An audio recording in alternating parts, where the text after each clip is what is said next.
Hare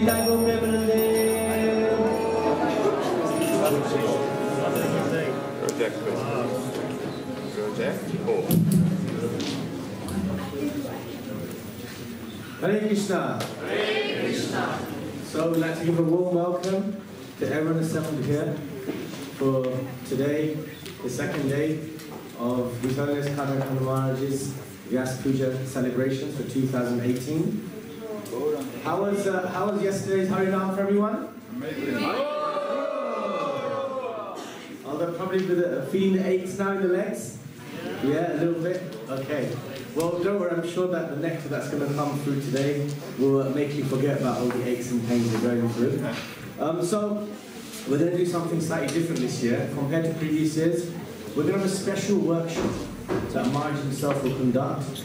And every year the Vyasapuja celebrations have so much joy and love entertainment, but we want also to get the disciples to start thinking about their lives, their spirituality, how to amalgamate their spiritual lives with the practicalities of their existence.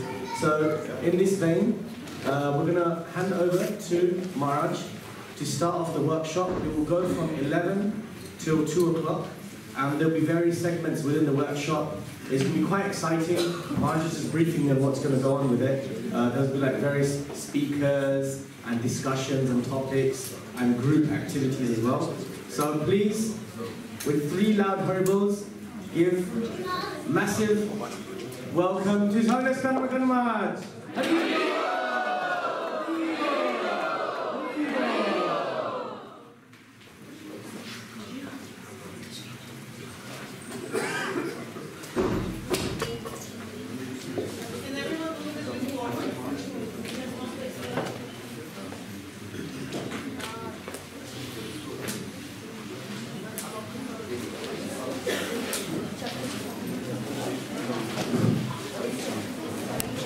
Hare.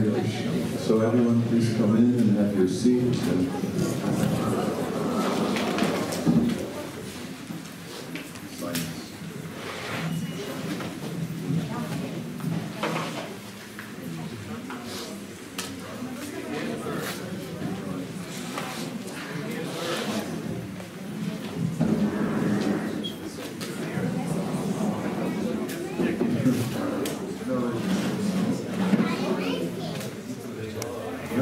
Oh, please have your seats. Need you look around. Just give the garden to Pandava, right there. Yep. Yep, here's it. Okay, and now you can sit down, please.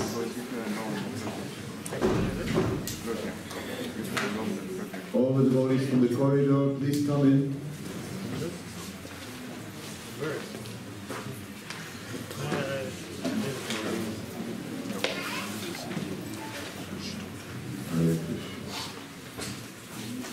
Please come in.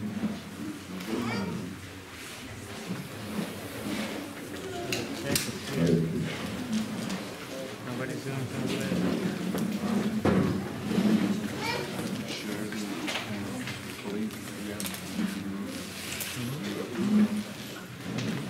I did. What's a new one? Do we have a Dutch translator? Do you have a Dutch translator? Dutch don't need translation. Do you? Oh, Dutch, you need translation? For the husband. Where's the husband? Yes, no.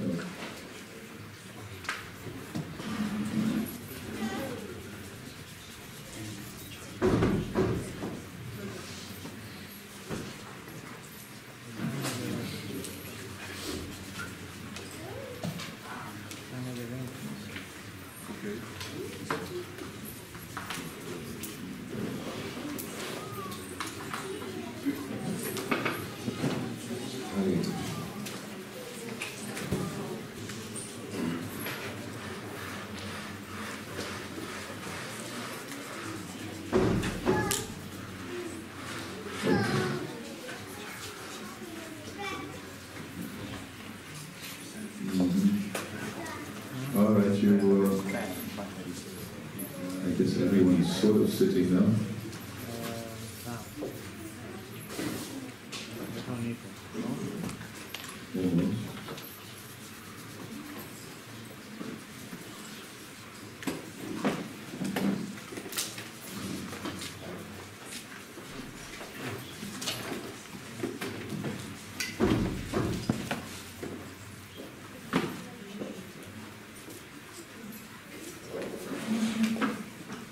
what we are trying to do today is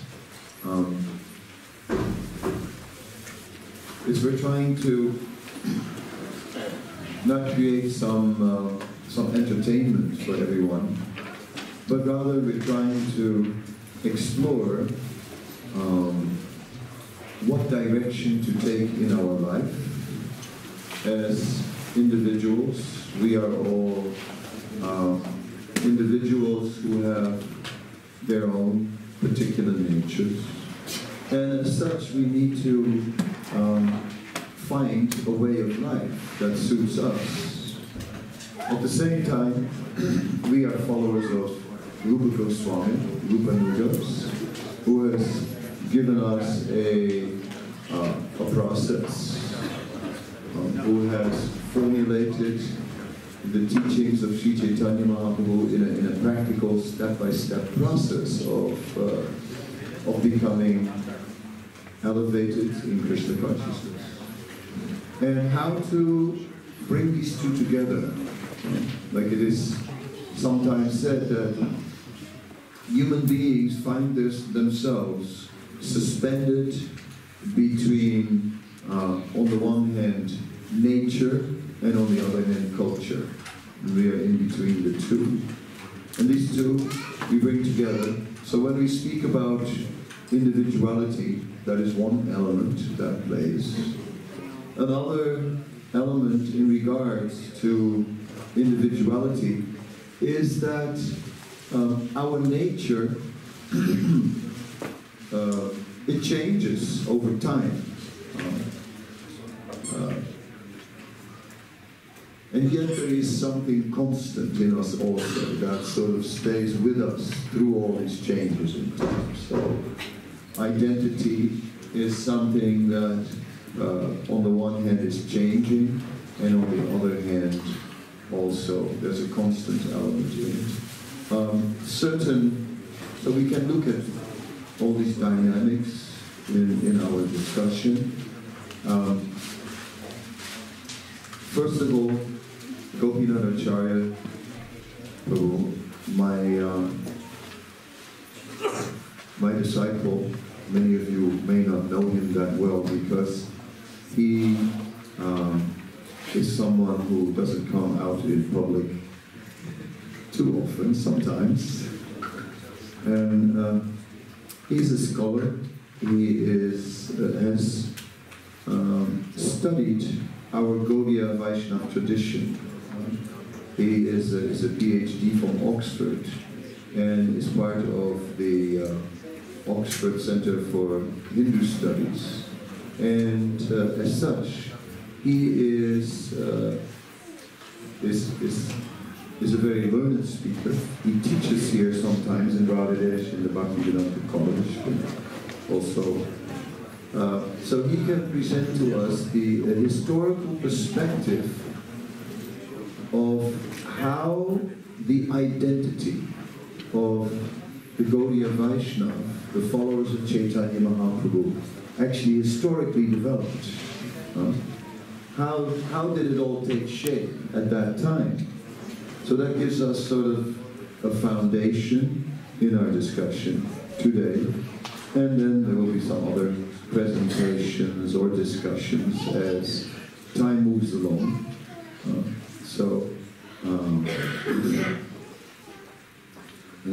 Gopinath will speak for about, in total for his presentation, including discussion, there is half an hour. So he'll speak, and then you get an opportunity to respond, questions, and so on.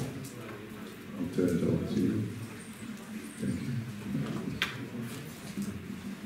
Lokam karoti vacharam samgum langayate girim nitkatmashamam dande Shri Guru Virataram Vansha kalpatirubhyascha kripa sindhu bhayascha patitanam pavanebhyo vaishnavebhyo. Okay. So, Gaudiya identity. The first problem we have with determining what the Gaudiya identity is that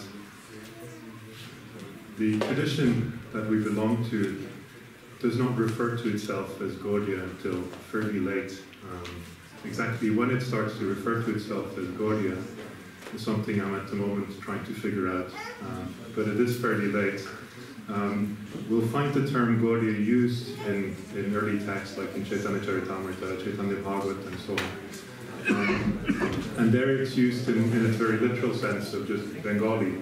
Gaur is Bengal, and there's talk of Gaudiya Vaishnavas in these texts, but they're Bengali Vaishnavas as opposed to Vaishnavas from Rajasthan or from Oriya or from various other places. And so it kind of has a very regional designation, a very regional connotation to the term that only gradually later on comes to be used as a designation for the tradition as a whole.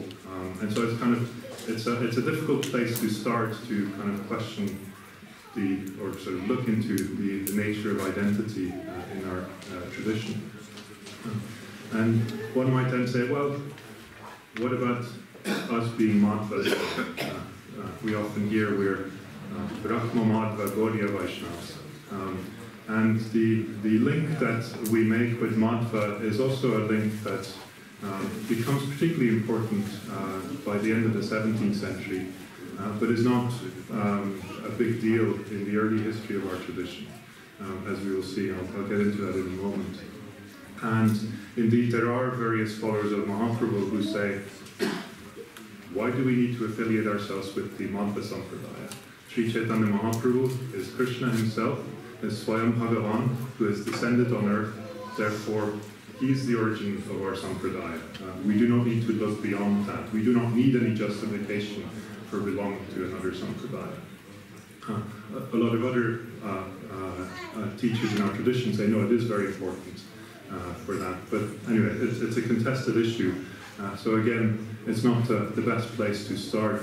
And in a way, what I want to do is kind of look at why that is, why our tradition initially does not define itself very clearly as a distinct tradition, in a sense. Although our early acharyas, the Goswamis in Vrindavan, see themselves as followers of Mahaprabhu, of Sri Chaitanya Mahaprabhu, and identify themselves as belonging to his tradition, they have a very different project in mind. And if we look at the Goswamis of Vrindavan, who form the foundation of everything in our tradition, is our prime identity, as Maharaj said, we are Rupanugas, we're followers of Rupa Goswami. We derive our teachings from the teachings of Rupa, Jiva, and Sanatana, and Raghunath Das, and Gopal Bhatta, and Raghunath Bhatta, and Jiva Goswami. And our practice, the way we practice devotional service is fully formed by their teachings and so on. So it's kind of a good place to start our inquiry.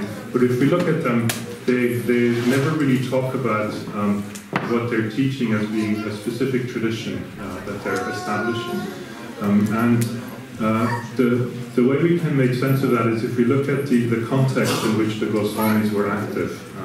The Goswamis are working in Vrindavan, but they're not, and Mahaprabhu had sent them to Vrindavan with two main tasks. One, he said, is you should go to Vrindavan and you should establish this as a place of pilgrimage. You should find the lost tirthas, the lost sacred places where Krishna performed his Leela, establish temples, and make this a prominent place of pilgrimage. The other instruction he had was you should go there and you should write works on bhakti, on devotional service, which is what they did. And we kind of, it's something that we're very familiar with. We read this in Chaitanya Charitamrita and other texts like that. But what we perhaps are less familiar with is that the Goswamis, when they arrive in Vrindavan, they're not the only Vaishnavas there. And the 16th century, when the Goswamis arrived there, is a period in which Vrindavan is really rapidly developing. And there's all sorts of groups that are establishing themselves there, and that have their own lineages and form ultimately their own traditions. And if we look at the Goswamis in that context, in the context of what's happening in Braj at the time, it's very clear that the reason they do not emphasize themselves as belonging to a specific tradition, the reason they don't even emphasize the divinity of Sri Chaitanya Mahaprabhu, the Goswamis don't emphasize this extensively, is because what they want to do in Vrindavan is something very unique, and what they want to do is they want to establish a Vaishnava culture that is beyond traditions, beyond the sectarian divisions that we find within traditions. And so they want to create a Vaishnavism in which members of of these various traditions can find themselves and can worship Krishna together, so that the disciples of Sri Chaitanya Mahaprabhu, the disciples of Vallabhacharya, of Hithari Vangsha, of Hariram Vyas, of Haridas, and so on, various Vaishnavas that are very prominent at that time, can also find themselves there. And we see this if we look at their lives as well. There was extensive contact between these different groups, and their project seems to have succeeded. And it seems that there was a real kind of non-sectarian Vaishnava culture there, where it did not matter which tradition you belonged to. And we find the Goswamis praised in the writings of some of these other traditions. We find some of these people from those other traditions praised in the writings of the Goswamis. We find Rupa Goswami referring to the teachings of Vallabhacharya and Bhakti-rasamrita Sindhu, Sanatana Goswami referring to the teachings of Vallabhacharya and Vaishnava Toshini in his commentary on the Bhagavatam, and so on. Raghunath Das Goswami praising Vallabhacharya's son, who becomes the leader of the tradition in one of his poems as being an exemplary Vaishnava, and so on. And it's really developing a very cosmopolitan culture there in Vrindavan. The Radharaman temple in particular is a hub of this, where the Radharaman temple of Gopal Bhatta Goswami has all these different Vaishnavas from different traditions associated with them.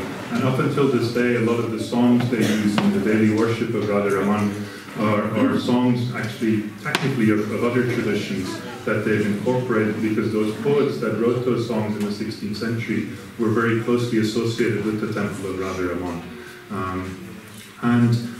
And so what they established is not Gauriya Vaishnavism in Braj, but is rather a Braj Vaishnavism, a Vaishnavism that is centered on Krishna and in which each tradition has their own place, but each tradition occupies a particular place in that. And so it's kind of a very broad-minded Vaishnavism that they're establishing.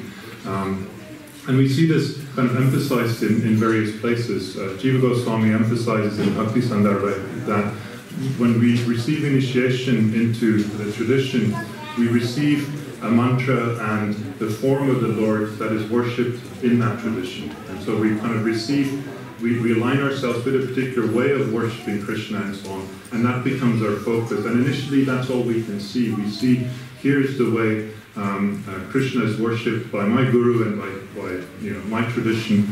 But gradually, he says, we come to realize that actually the way we worship Krishna, or the Krishna that I worship in the way that I worship, is also worshipped by these other people in these other traditions. And perhaps the most revolutionary way in which we see this sort of inclusivism is in the way our acharyas deal with Advaita Vedanta, with the Mayavadis, who for centuries have been the enemies, as it were, so the intellectual enemies of the Vaishnavas.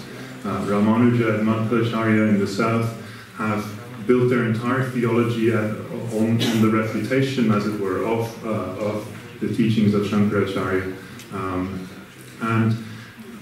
And that sort of critique of the impersonalism of Advaita Vedanta continues in the writings of the Goswamis, but there's something else that's going on as well, and something that you're all very familiar with, but you totally take for granted, but that is actually a very profound shift in the self-understanding of the Vaishnavas in Bengal, and of the way people start to engage with Vedanta broadly, with sort of the tradition of Vaishnava theology broadly.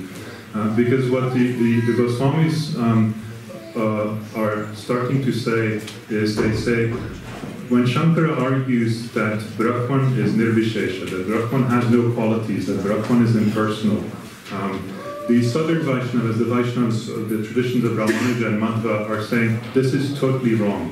There cannot be an impersonal Brahman. It is a contradiction in term. It is logically inconsistent. You cannot have something that has no properties, that has no qualities. Brahman is Narayana, Brahman is Bhagavan, Brahman is full of qualities. They have no concept of impersonal Brahman. But we, as we know, have this concept of impersonal Brahman. And it's kind of a sense in which we see what the Goswamis are doing is kind of extending this inclusivism, this cosmopolitanism that they're developing in Braj, even to the greatest enemies of the Vaishnavas for centuries, and saying, yes, the Advaitins, the Mayavadis, the impersonalists, yes, they are wrong. But they're wrong not in the sense that their realization is a product of their illusion, of their delusion, but they're wrong in the sense that they think that this is the only thing there is to Krishna. And they start to emphasize that Krishna can be realized in an impersonal way, but there is more to it than that. And the Advaitins, the Mayavadis, are wrong in insisting that there is nothing more to it than that. But that sort of opening of the door to the realization that the Advaitins have, that the Mayavadis have, is very revolutionary, and it's something that Vaishnavas of the South up until today find very hard to understand, because their traditions are so much against this notion that there can be an impersonal realization of a genuine, sort of authentic realization of God in an impersonal way. And so what we see is kind of this broadening, this opening, this sort of maturity of seeing Krishna, as Jiva Goswami says, what you realize as you progress in your devotional service, that the form of the Lord you worship is present in every single tradition, he says.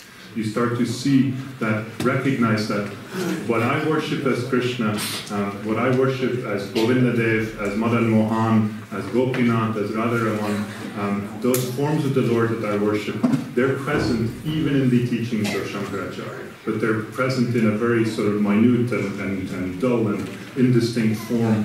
But I can recognize that what they experience is in some form similar to what I've experienced in my own devotion.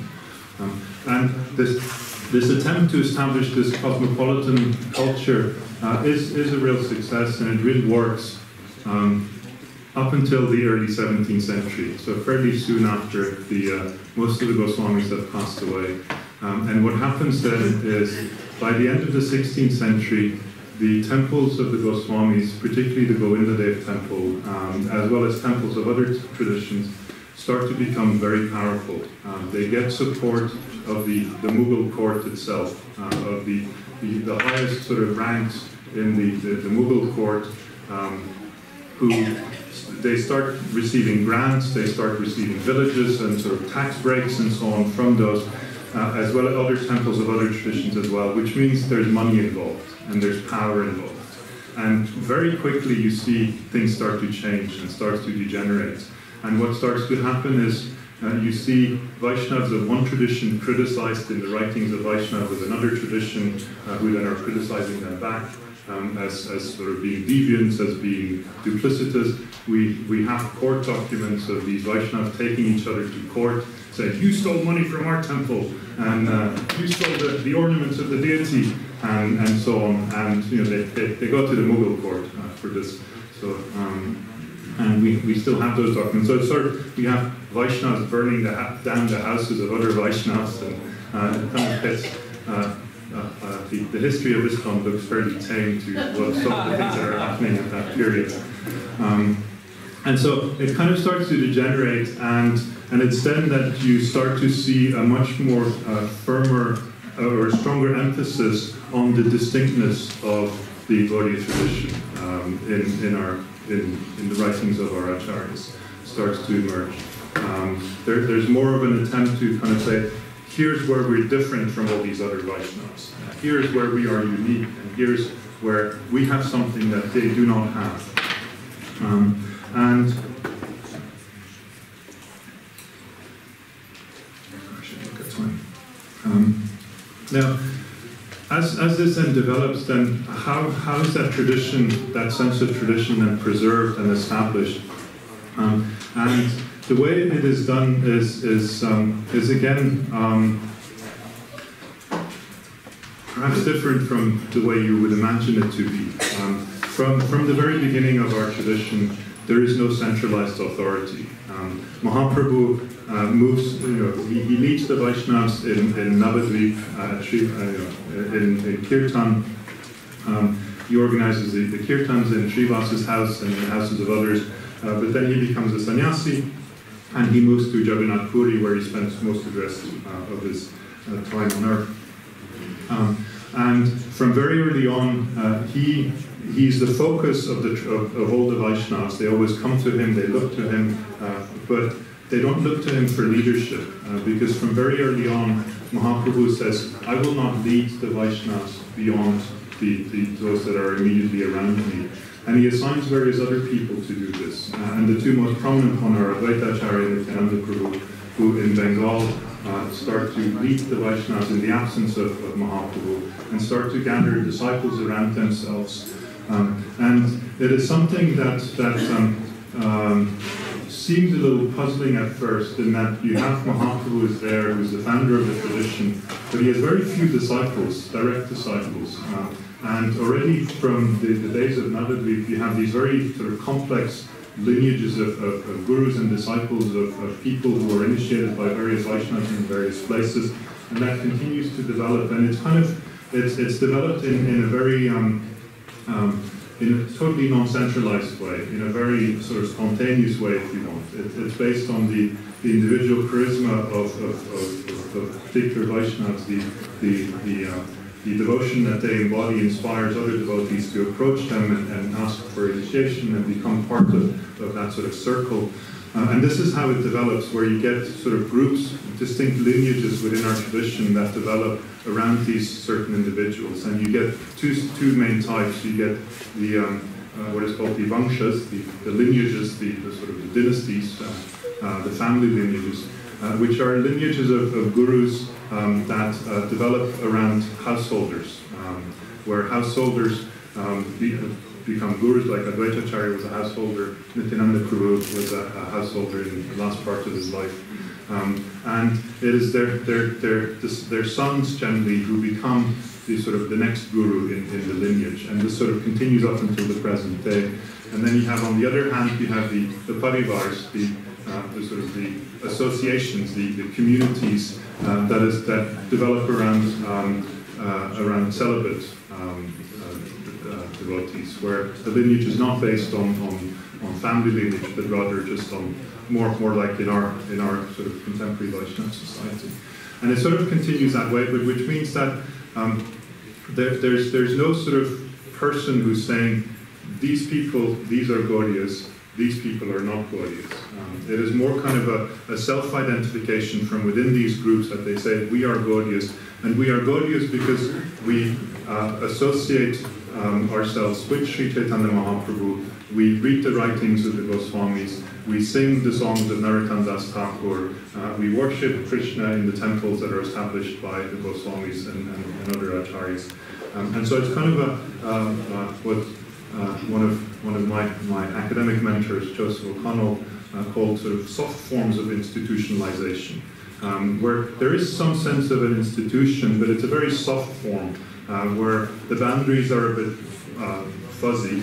It's kind of and it's sort of not very enforced. It's not centralized. It's not dictated from above. And that's the way the tradition continues, more or less unchanged. There's some complicated things happening in the early 18th century in Jaipur, but for lack of time we'll skip those. But that continues more or less unchanged in this way until the late 19th, early 20th century, when throughout the Vaishnava world, particularly in Bengal, but also in Vrindavan, changes are starting to take place, and what we see is there's a different form of institutionalization that occurs. And there are hard institutions, to use Joseph O'Connell's phrase, that are established, where there's sort of clear demarcations of this is the institution, this is the tradition that we represent, and you belong to this tradition if you're a part of this organization. If you're not, you're outside of it. And of course, the example we know best is that of Srila Bhaktisiddhanta Saraswati Thakur, who establishes the Gaudiya Math and the Gaudiya Mission, and establishes a clear organization with clear boundaries, with clear hierarchies within it, with clear leadership and membership, and so on. And Bhaktisiddhanta Saraswati Thakur was very skeptical of the Vangsha tradition, the lineage of householders who continued on the tradition of gurus from father to son and so on over to generations. And it's kind of with him that we see a real shift taking place in leadership from householders, which traditionally were sort of more numerous in terms of gurus. Most gurus would have been householders, to a more sannyasi-oriented sort of leadership that takes place in the Gaudiya Math and Mission. Okay, let me just skim through some of this. Yeah, and at the same time, to me at least, the most interesting thing about Srila Bhaktisiddhanta Saraswati Thakur in this sort of context is that although he establishes this very clear and very hierarchical institution of all our acharyas, he's also the most skeptical of institutions, and the one who constantly warns against the dangers of institutionalization. It's this very interesting sort of combination of, on the one hand, a very strong institutional person, on the other hand, a person who constantly questions the value of institutions and warns us to not get too comfortable in institutions and to preserve the spirit of the institution. And I suppose it's part of or large part of the history of the Gaudiya tradition in the modern world is a tradition of institutionalism gone a bit haywire.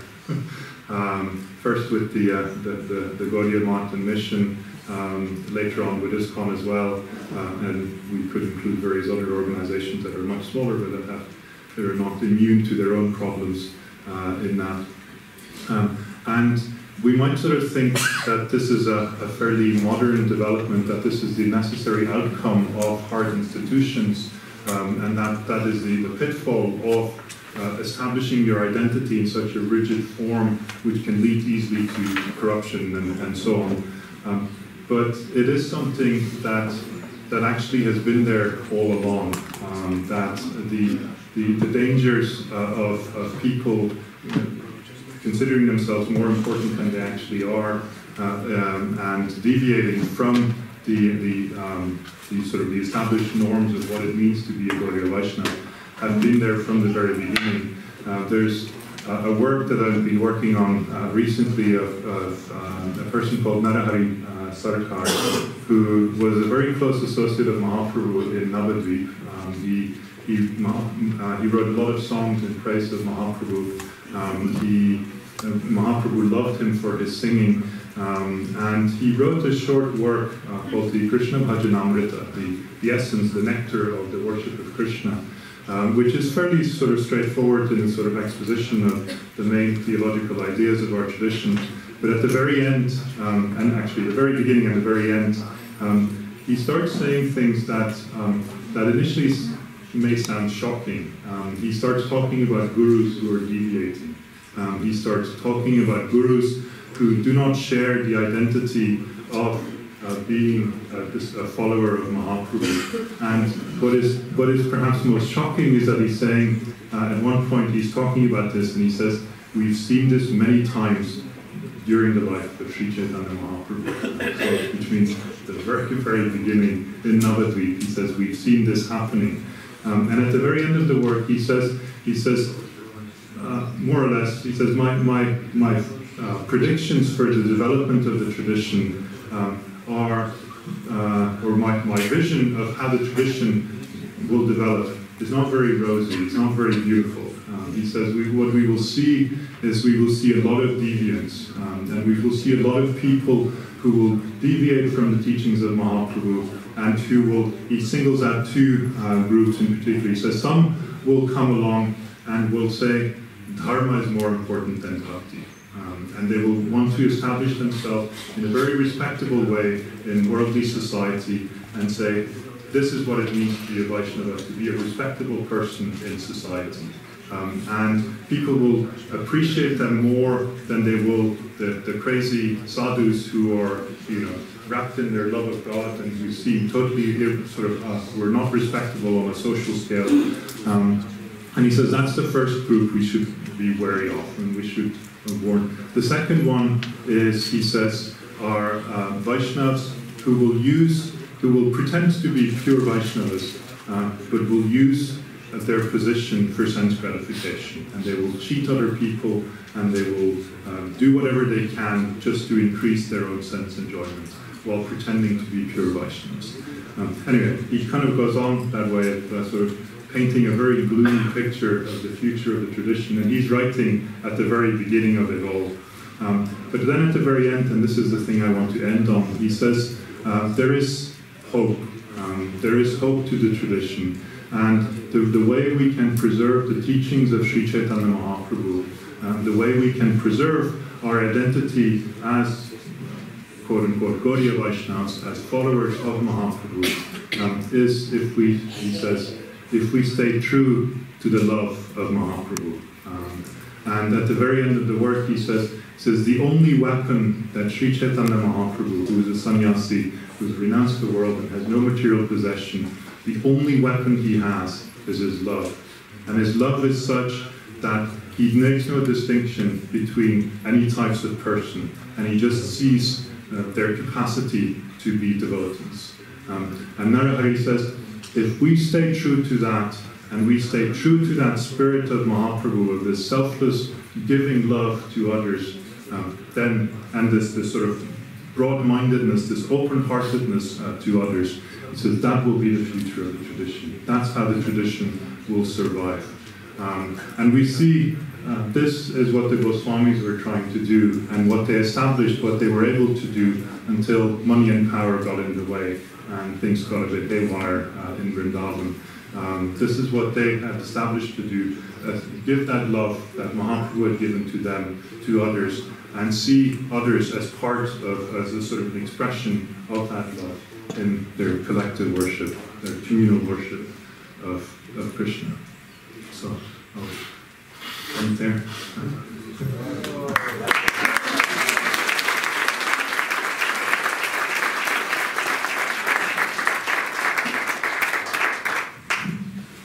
So we'd like to invite some responses from all of you. If you have a question, comment.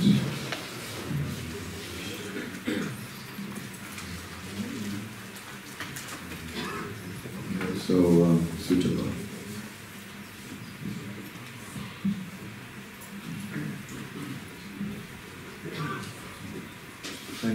Thank you for the presentation. You mentioned about how the Goswamis and the predecessors were cautious about institutionalizing Gaudiya Vaishnavism because they wanted it to be very broad, very open for everyone to come. And then you mentioned how Bhaktisiddhanta Saraswati Thakur was the first to really establish that institution. I'm just wondering if you could say something about what Bhaktisiddhanta Saraswati Thakur's vision was to create an institution, but at the same time still keep that openness and still keep that very broad-minded vision that is all-inclusive. So, like, what did he do in structuring the Gaudiya Math that would keep that sense of the openness of Mahaprabhu's movement? If you could say something.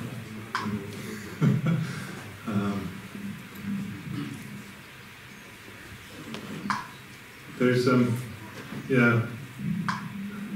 Bhaktisiddhanta Saraswati Thakur and the Gaudiya Math mission it's very complex actually what's going on, because we kind of have, on the one hand we have the sort of the dominant narrative that we get from his speeches and so on, and which is the idea we get in often hear about it in ISKCON, which is kind of he's kind of reacting against the Vaishnava currents that are there, particularly in Bengal at the time, and kind of saying, they've all lost the plot, they've all missed the they've all sort of diluted the teachings of Mahaprabhu. They've become too caste conscious. They've become too sort of invested in just appointing their sons to become the next acharyas and so on of their lineage. And that is there, and that is definitely there. But at the same time, if you look at, for example, The Harmonist, which was the magazine an English language magazine that Saraswati Thakur established and edited for many years, it's in which he kind of, he sort of has various people writing, and a lot of the people that are writing for The Harmonist are not actually technically members of the Gaudiya Math. There are various Vaishnavas that were there, that Saraswati Thakur had contacts with, that he befriended, and that he worked with. It's kind of, there was this openness in the Math of kind of engaging with other Vaishnavas, and bringing them in dialogue with their own, and it wasn't sort of a fanatical we are the only way, and all the other Vaishnavas will go to hell because they're not genuine in some way. But there was Saraswati Thakur was broad-minded enough to sort of see that here are people who do preserve the teachings of Mahaprabhu in their own lives. And they do not belong to our month, but who cares? They can contribute to our mission. They can be part of our endeavors.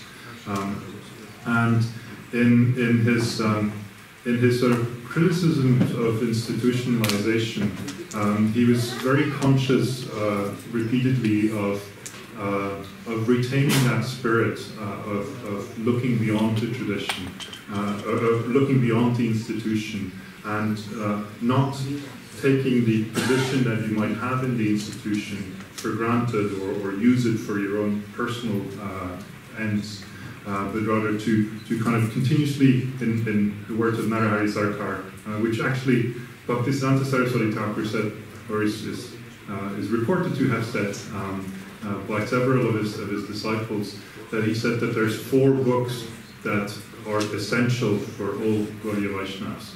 And one of those books is Narahari Sarkar's Krishna Bhajanamrita. And so he kind of really identified with that text and sort of saw this and this idea that if we preserve the mood of Mahaprabhu and sort of don't stifle that in institutions and sort of all the bureaucracy that comes with institutions, then we can stay true to we will not fall in the trap that comes with institutions. Okay, there's room for one more question, and Balasu was first. I mean, time is moving along too much. It was actually exactly the same. Exactly. Okay, then I give it to Krishna Kirtan because he's sitting right here. Thank you, Prabhu. So, as an individual, our membership is the 16 rounds and 4 different principles. But in the collective worship of Krishna, according to Narahari, it's this maintaining the mood of giving selflessly to the benefit of others. Yet we don't make any commitment to that. ISKCON hasn't provided a format where, obviously it's an encouragement to preach, but it's not a commitment. Could you comment on how, as an individual, we can take it upon ourselves to become more aligned with that vision of Narahari? Just a small question at the end.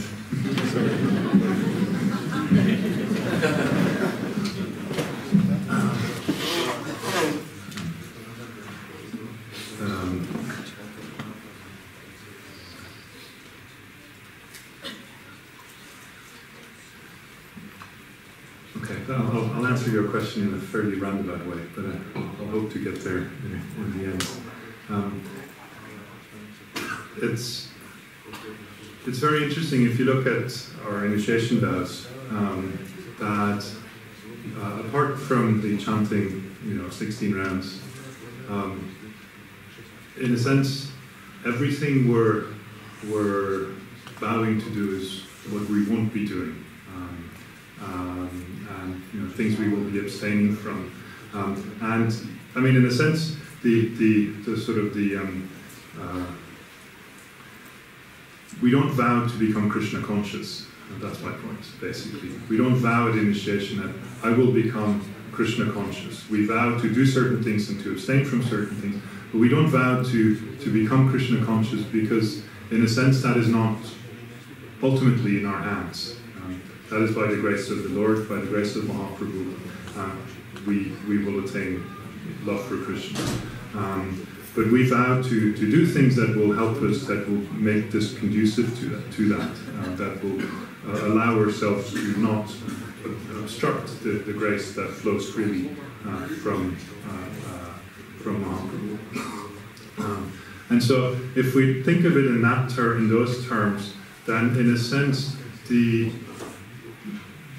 what Narahari is talking about embodying that love, he's very clear about this too, that this is not something that happens instantaneously.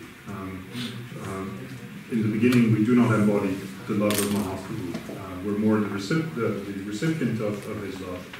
But what we should do is we should come to channel that love ourselves and become a vessel for that love to others. And he says the way we will see this love, this sort of love gradually becoming manifested in ourselves, is he says it's very simple. It's our eagerness to hear about Krishna, our eagerness to talk about Krishna with other Vaishnavas, our eagerness to chant Krishna's name. He says when those things are present, he says then nothing will be lost. And when those things are present, then gradually that love that Mahaprabhu gave us will start to flourish in our own lives. And so in a sense, we make a commitment to not obstruct that flow of love that comes from Sri Chaitanya Mahaprabhu, and to allow ourselves to become a vessel, but then we have to make the effort of showing an eagerness to become that. And eagerness is not so much an emotion, it's not just like, oh, I'm really eager for this, but eagerness also expresses itself in an action. It's, yes, I could be doing other things, but now I will be listening about Krishna, to talks about Krishna. Now I will be associating with devotees. And Narahari says, when those things happen, then everything else will kind of fall into place. I don't know if we got there in the end, but that would be my answer.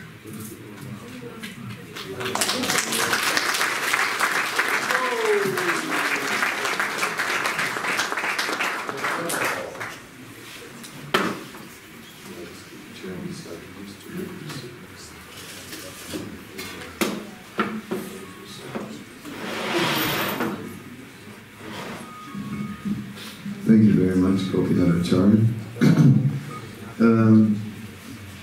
Interesting. We heard about our Chaitanya Mahaprabhu and how, in a sense,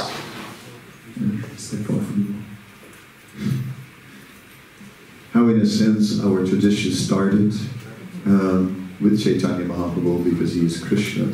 How Chaitanya Mahaprabhu was very open, how it wasn't so structured, how our movement formed around various charismatic spiritual masters with their following, different circles began to develop, how over time it really continued to develop like that.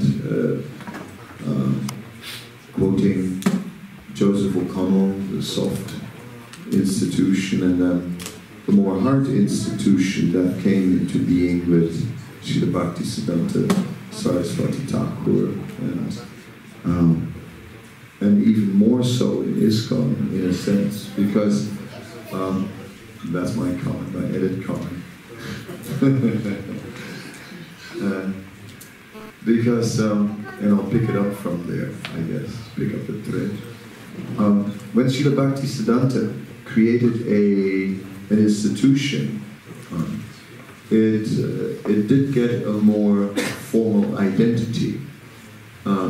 However, that institution only functioned in his presence as an acharya.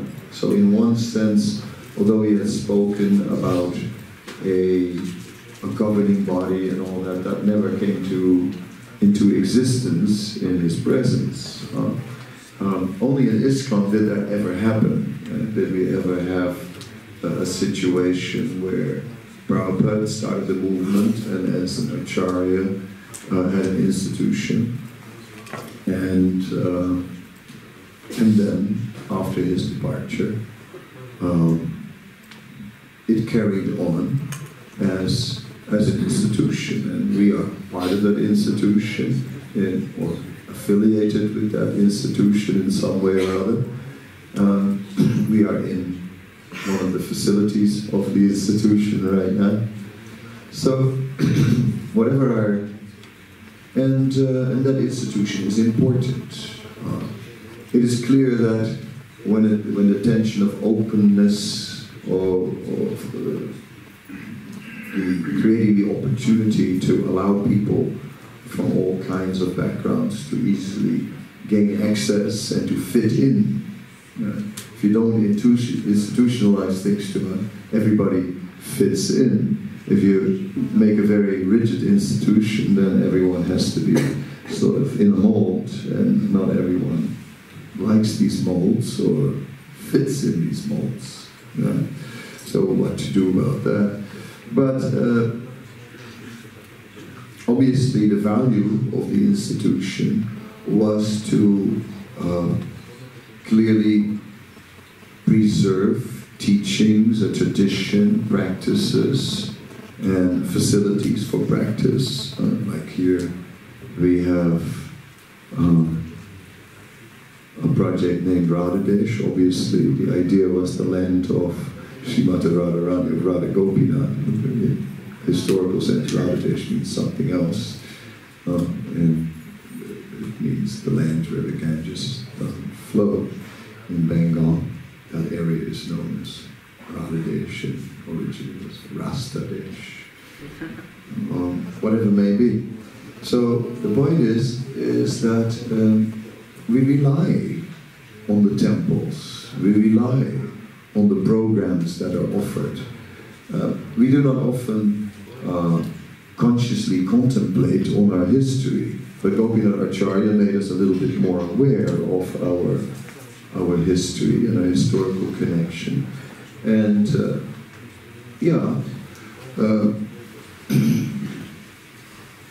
obviously that today is the Shinga Chaturdasi, and to just bring that in for a moment. One could ask the question on a day like today, why are we worshipping Lord Nrsimhadev? What's the point? When, so for protection, all right, but Krishna is also protecting.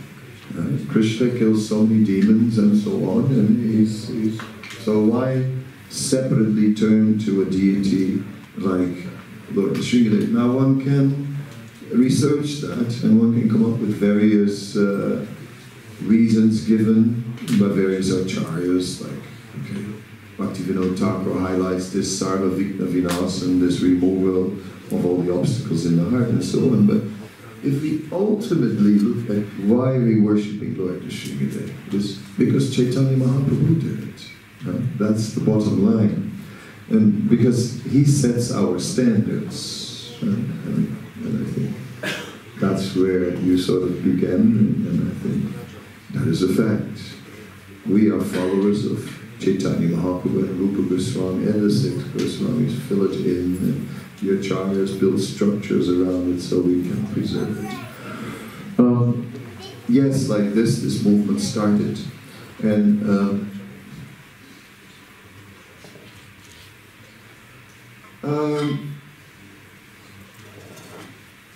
so we're looking at the more collective aspect of our identity. We are Gaudiyas, and what we are trying to fit in as a Gaudiya. There's the other side, is how can one retain his individuality while adopting a process that that not only gives you 4 regulative principles, but it gives you many more refined regulative principles of how you're supposed to behave, and in the end, where spontaneity and naturalness, and how much room is there for naturalness, and can we really sustain commitment for a lifetime when there's not naturalness? What is our ability to adjust to some teachings for a long time? I can give many examples. I mean, yeah, I guess I'll bring it up. But this morning, we were just discussing about the Prabhupada memories. And then we see many devotees expressing their memories of Prabhupada, but then the way they don't look like your average institutional Hare Krishna devotee at all. They all look like somewhere they went in their own direction, somewhere in life. And what happened to those early devotees? At what point did they break away from that more rigid or stricter form of institution? And why? Questions like that come to our mind. So we'd like to explore that a little bit, because I feel that my aim, my objective with this session today is that we will be able to make conscious, realistic choices in our life. That we consciously choose, I'm going to live in this and this way as a devotee, but also something realistic, something we can actually maintain, and something we can, I guess if that would sort of be a general principle of what we take from here, then I'd be satisfied. What I wanted to shortly present then is one time I was in now Swami, Krishna Kshetra Swami's room on the Shringa farm, and at the time his library was still there, so I was reading 10 books at the same time, because I had only 3 days in the room, trying to read them all, at least trying to figure it out, because I like books. And so I was also, one of the books I was reading was The History of Knowledge from Professor Charles Van Doren. And he was basically giving a quick overview of the Western world. And what he was explaining was that the way Christianity began, there was an inaugurational period, very inspired, and then the church became established.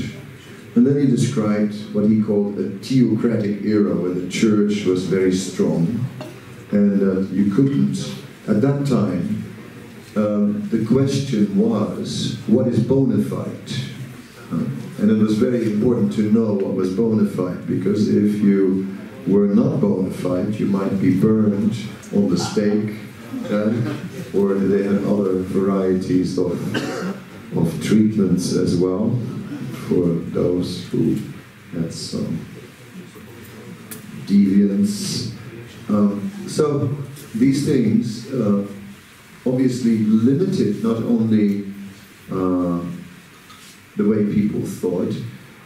People aligned themselves so much with that way of thinking, they just, it became a predominant outlook on life. And then, but there were always individuals who were sort of thinking a little different, but not too much in public, and carefully, privately. And then Van Doren describes in one chapter, and he describes what actually was reborn in the Renaissance. There's a chapter in the book, and he's asking that question. Renaissance means rebirth, for those who do not, I'm not familiar with Latin. Renaissance means rebirth. So what was reborn in the Renaissance? Well, obviously, people started to look again at the Greek philosophers and reconnect with Aristotle and Plato and all these things. The church had been in between for so many years. But that wasn't everything. That was only a symptom, Van Doren describes, of the real thing. The real thing was a return to individualism. And as he was describing the return to individualism, he was saying, a Renaissance man, and he began to sum up the qualities of a Renaissance man. He said, a Renaissance man is one who cannot accept anything for granted. A Renaissance person has to investigate everything personally and wants to know for themselves and want to decide for themselves. You know, am I going to do this? Why am I going to do this? Decide for themselves. And so that is therefore a Renaissance man needs to know more than average about everything, because he has to be educated before he can decide. Therefore they are quite, people were very, very kind of informed about things. All right, I was reading on and on in the book, and then it dawned upon me, and I suddenly thought, my God, ISKCON is in the Renaissance. We've just gone into the Renaissance. This is what happened. Yes, we had our inaugurational, inspirational period with Prabhupada, and it was all happening in 1966, and it was just, whatever it was. It was. And then gradually the institution really set in a more and more formal way in Prabhupada's presence, and then after Prabhupada's presence it went on quite strongly, especially in the period from 77 to 87. Who was that again, the lady that did that research, the interviews at 77? Arya, yeah. I was in a conference of our ISKCON scholars in Italy, and Arya Devi had focused on 1977 and on 1987. The beginning of the Zonal Acharya era and the end of it. And she had interviewed all of them, which was, you know, quite interesting. Anyway, I wish we could show that today. That would be super good. You can't have everything. Maybe in the future. Anyway, the point was that in that Zonal Acharya era, it was totally different. A different world. There was a way to think. And if you thought different, then you had to be very careful. Not too different. And it was too different, and if you became critical, then you were envious. And then you could be banned from 10% of the world, and one phone call and it was 20%. So you had to be careful. I was. You could be swapped. Right? Someone could just decide that, like, your temple president would just decide that they were going to swap you. And then they would send you to like the other side of the world, and you would be exchanged. And if there was a devotee who was very capable, like a big book distributor, he could be swapped for 2 others. So, I mean, it's sort of hints of slave trade, in one way. In one way. At least if we look at it today, we go like, people are being swapped? How is this possible? What is this, slave trade? Then we were watching, on the other hand, you know, it also showed surrender. It showed an incredible level of surrender in people, whereas now, you know, like someone tells you you're swapped, you go, yeah, sure, you know. Swap yourself, you know. Come on, you know. I mean, it wouldn't work, you know. Even as a guru, you know. I say, even between gurus, say I would swap some of my disciples with disciples of Satchidananda Swami, who's my good friend, right? And I might make a deal with him. I'll give you one of mine, you give me one of yours. I mean, such things would be, I mean, they would go to the Ombudsman, or the ISKCON Resolve, or I don't know, we'd get in trouble. The GBC would come up with parallel lines of authority and tell us, you know, that you guys can't swap. Said, but you used to swap, even a temple president could swap. And now a guru cannot swap. What's become of this movement? I mean, if I could, I possibly would swap a few of you.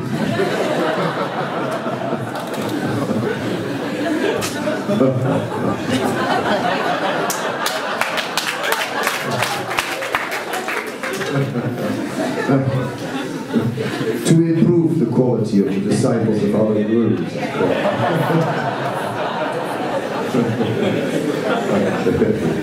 Right. Anyway, so that's enough about that era. But I must say, great things were achieved. Castles were obtained, many books were distributed, and devotees surrendered. In that system, devotees, they were going beyond their limitations. They really did something. Okay, then we went to the Renaissance, and everyone thinks for himself, and you can't tell anybody everything. In the theocratic era, any discussion could be closed with Prabhupada said. You know, because if you dare to say anything after that, then, you know, out, you heretic. Yeah? But nowadays you can say, all right, but where did he get it? Things like that can be said these days. Or what did Srila Bhaktisiddhanta, or what did the Acharyas say on the same topic, so we get a better understanding. So now it's no longer carved in stone. So, because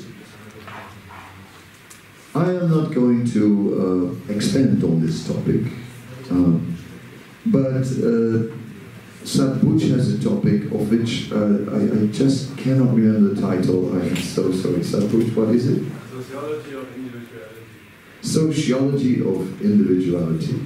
The title has changed from our last email. But that is good.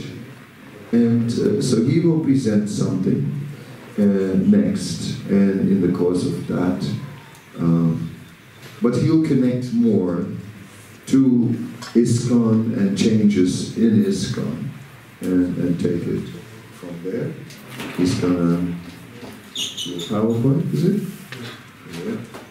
Okay, I'm getting out of here because the light shines in the eyes.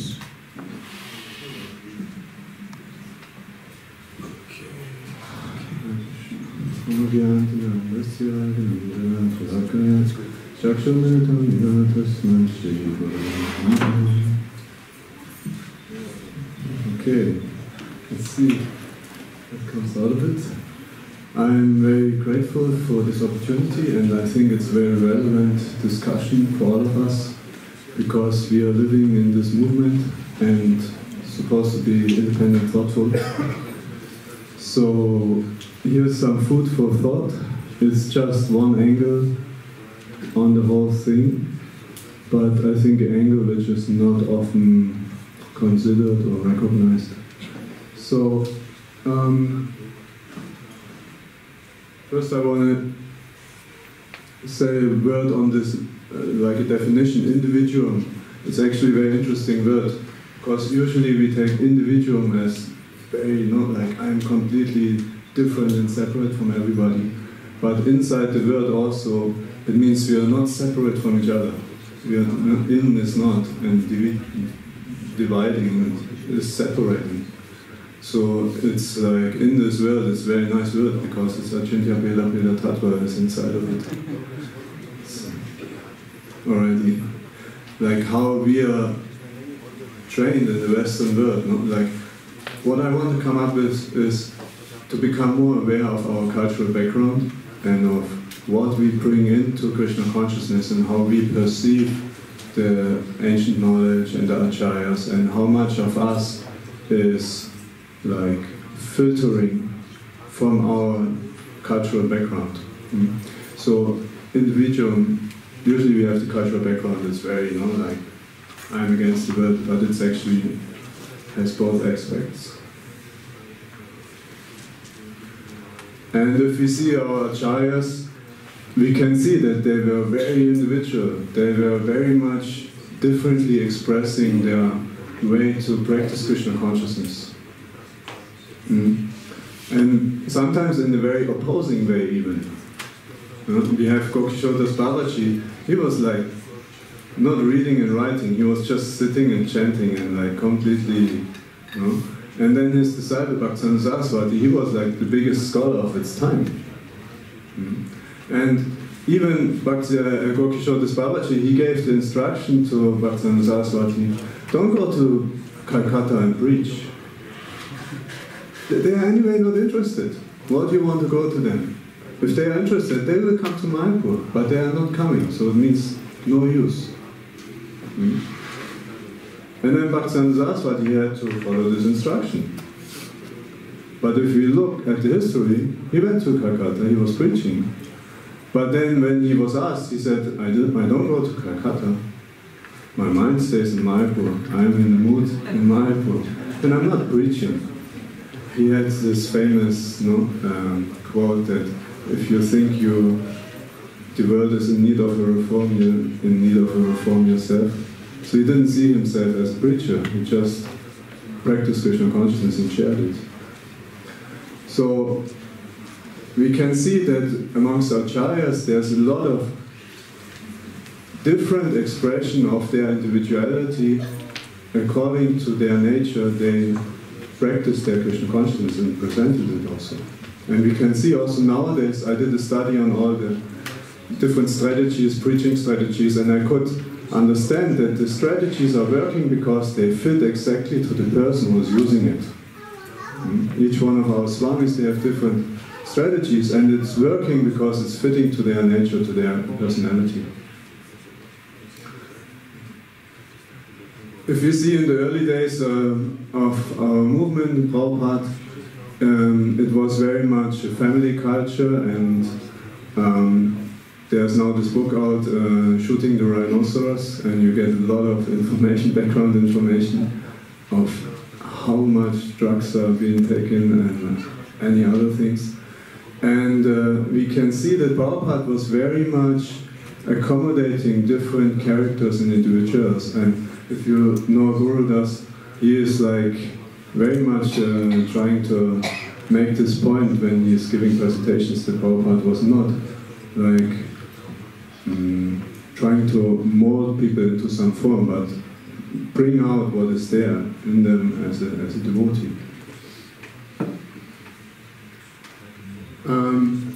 In the winter I was in a whole seminar in Mayapur organized by Bhakti Sagar Maharaj, and there was a presentation from Sri Prahlad, and it was very interesting because he showed what's the history of management. And the point he was making is that real management as we know it nowadays, and as we are like, where's our idea coming from of how to manage an organization, whatever, is coming from the time of industrialization.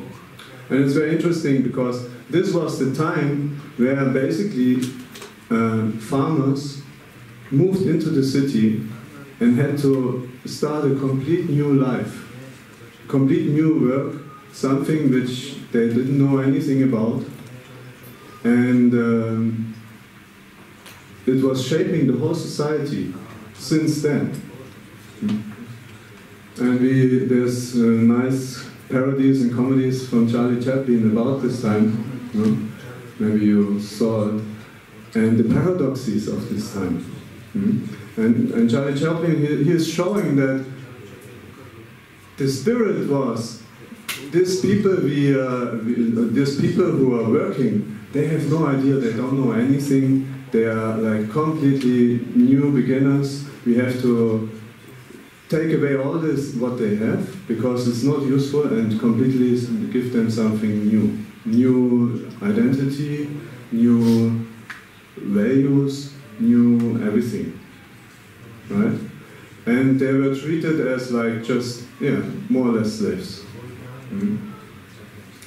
And this mood of management was the root cause of our, or the root of our modern society. And yeah, the idea is there's always need some supervision, somebody who is taking care that everything is going right and nobody is spacing out and going off track, or no, like this. And yeah, that's the kind of pictures you get from this time. And in our movement, it started off very, with the hippies, so very free in all ways. And we see the advertisement they are making was also like this: join us, be free, stay high forever, and so on. But then what was going on after, quite soon after, and especially after 77, was a mood which had some elements of exactly the same industrialization management. We have similar pictures. And the dream was the army of Sankirtan devotees who were going out and fighting against Maya, and they're all like, following strictly the Guru and selfless service and surrender and all these kind of things. And some of the, common expressions of this time was, you are not this body. We hear from Maharaj often this kind of stories, or also from other senior devotees, how you were completely like ignored, like you're not this body, so forget about your identity, forget about your body, and then, okay, nowadays people become more aware, I have a body, maybe I have to take care of. It's maybe important what I eat and how I live. But yeah, back then it was like kind of ignored. Or some other expression is, Sankirtan, it makes you or it breaks you. Or the show must go on. So some American element of it also. Yeah.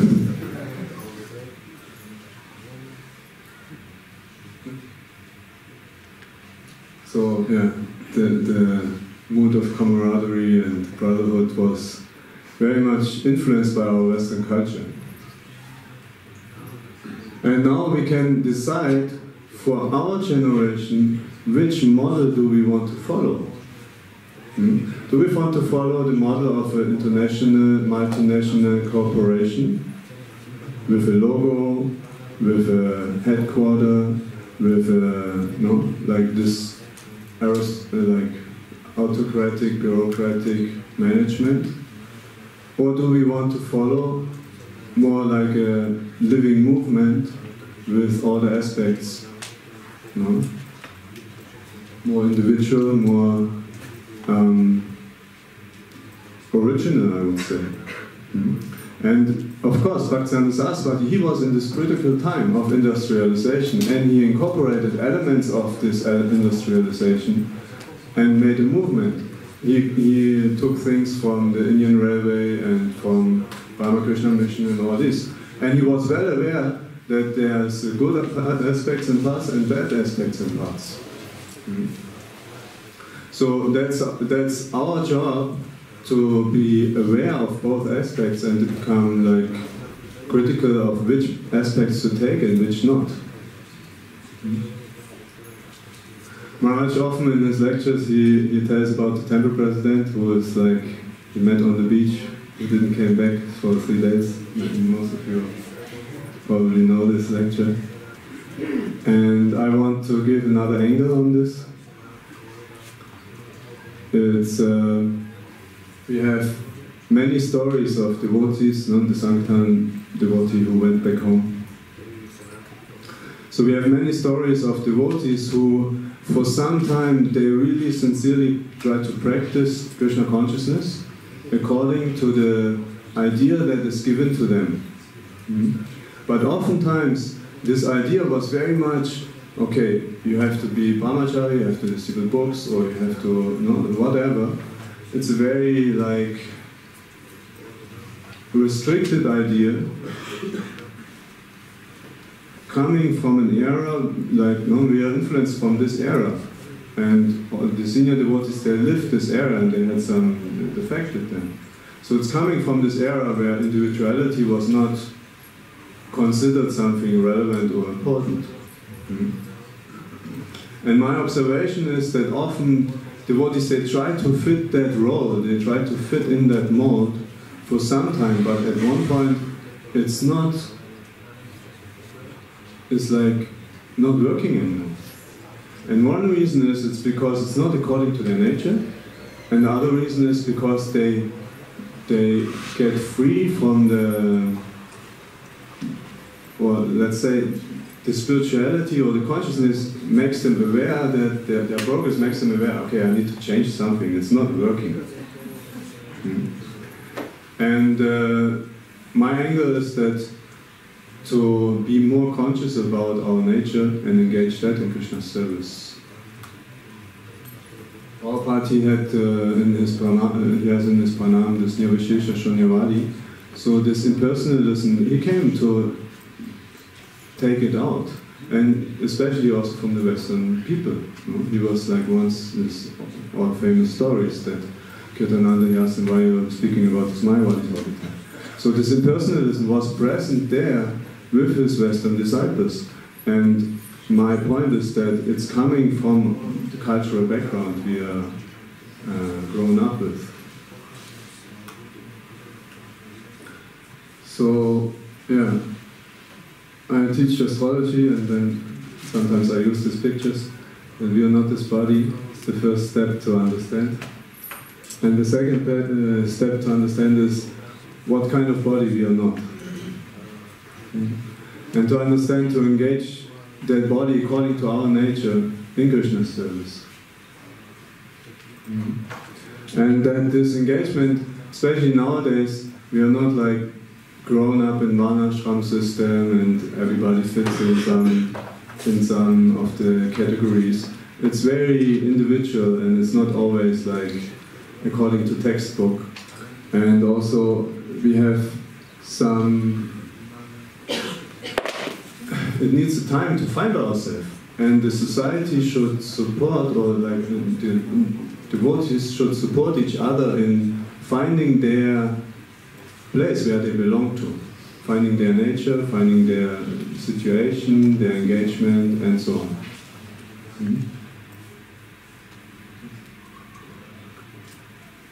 Nice picture, I like. It's a forest school. There's a penguin and a monkey and an elephant. And the job is that everybody has to climb the tree, and you get noted on that.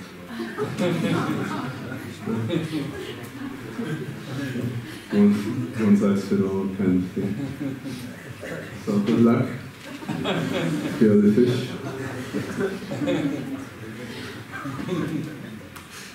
And that's our modern society, that we value certain things and other things are not valued so much. We have many quotes in Bhagavad Gita actually hinting on this, and I don't have so much time, I don't want to go too deep, but one thing I want to highlight is that for those who take, for one who takes, there's some mistakes. Anyway, one human life is one of self-realization, and one who is satisfied in the self alone, for him there's no duty. So it's a deep verse with many aspects. One aspect I want to hint on is self-realization means to bring our qualities out and realize ourselves, to use our full potential. And if we are doing that, if we are full in our element and doing what is according to our nature, then we are satisfied from within, not from the appreciation and admiration we are getting, because nowadays a lot of activities in society is done just for the social status and admiration and stuff, and it's influencing also our society. So if we follow our nature and engage that in Krishna's service, then the happiness is coming from inside, because we are doing what we are meant to do, what is our nature.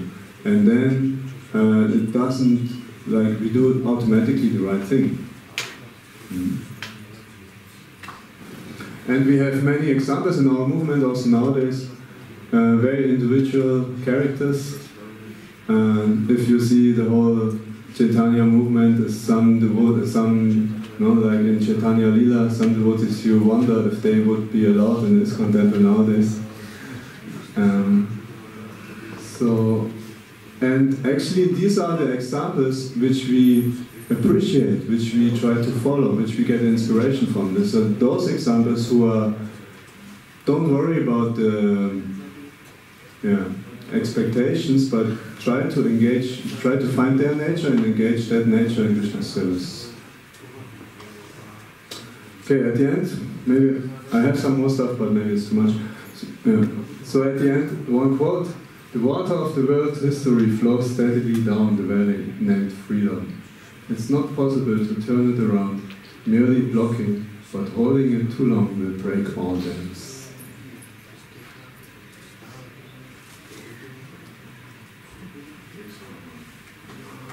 Any questions, comments, critique, thoughts? Gurus? Mike? Sorry? Mike.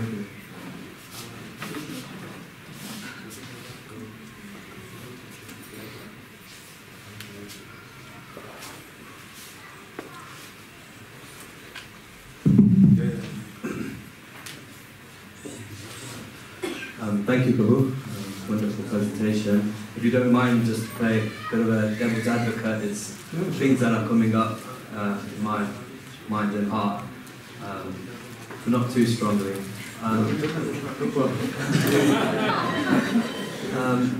It can be seen from the presentation that it's as if we didn't have it down before, but now we've got it sorted. It's like the zonal acharya time. We didn't quite work it out then. We got it all wrong there. But now we've got it all. Now we've got all the answers. Now everyone's going to be maybe spiritual now because they will be acting on their individuality. It's almost like a trial and error, because in the future they may say that in that period, 2020 period, just as they thought that was right. It's the same body of Vaishnavas, for example, the Prabhupada's disciples, the same body of Vaishnavas that came up with the idea of the zonal acharya, that then got rid of that zonal acharya, and it's the same body of Vaishnavas that are now saying, okay, let's try this. So sometimes I'm not. Sometimes when we have, for example, brahmachari classes, we may have some senior devotees that may say how austere a brahmachari should be, and they're the ones that will last. But then they're the ones that sometimes not lasted. So then we say, maybe it'll work if it's like this. But it seems like it's a trial and error. But I don't know what you think. Yeah. I mean, you want to say something about that?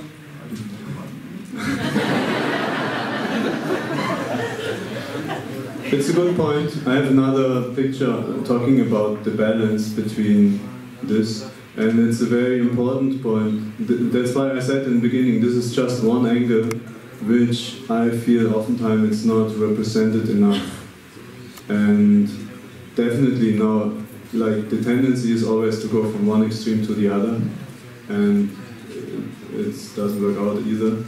So definitely it's just some consideration which we add to our fitting, existing understanding and ideas. You already had a question. Anyone?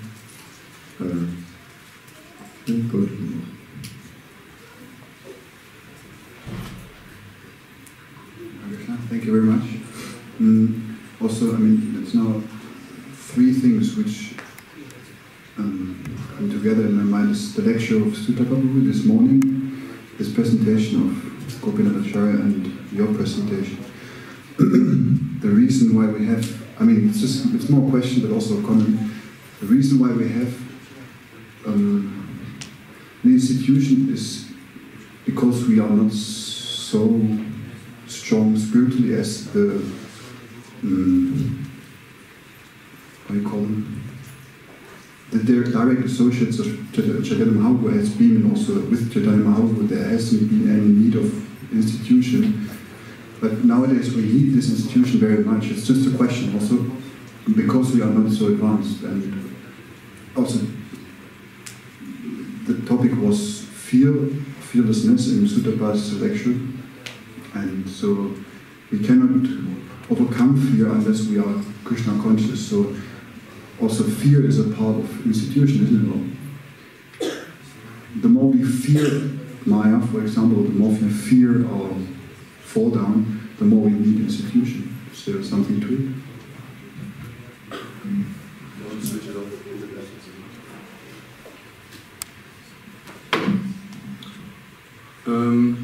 First thing on institution, I would say before Gaudiya Vaishnavism there was many gurus and they had their disciples and it was like decentralized.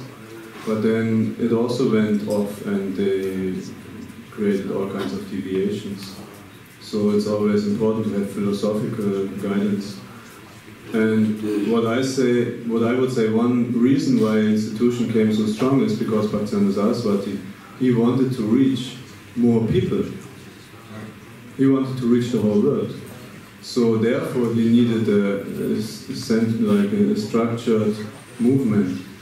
And this was more or less to reaching the world, but then once the world is reached, we can adopt some other elements again from the previous time era. And in terms of fear, there's a famous book from Erich Fromm. It's called The Fear of Freedom. And he makes the point that nowadays, in our nowadays society, it was in the 60s already, or actually in the 50s, that we don't have so much more regulations from the society and we have more freedom, but we can deal with this freedom in three different ways. Either, or the fear is there, and instead of using the freedom, we will either just try to follow some authority, like follow somebody who is taking the responsibility for our life, basically, or we will go into negation and either be frustrated or criticizing others or like putting trucks on ourselves, whatever, destroying. Or we just go with the masses and do what everybody else is doing. So that's the tendencies we have to use our freedom because there's the fear there. And I would say Maharaj in his new book, like the small book there's in the back, is a quote from him that the duty of the spiritual master is to show the disciple a bigger picture of himself than he has. It's one angle is to bring out our potential and use the freedom for that. And then movement, our movement is meant for that, sure. Mostly it's meant for associating with devotees and practicing Krishna, worshiping Krishna. But not so much for our social, how do you say, our material security or establishment. Thank you, Sapuj.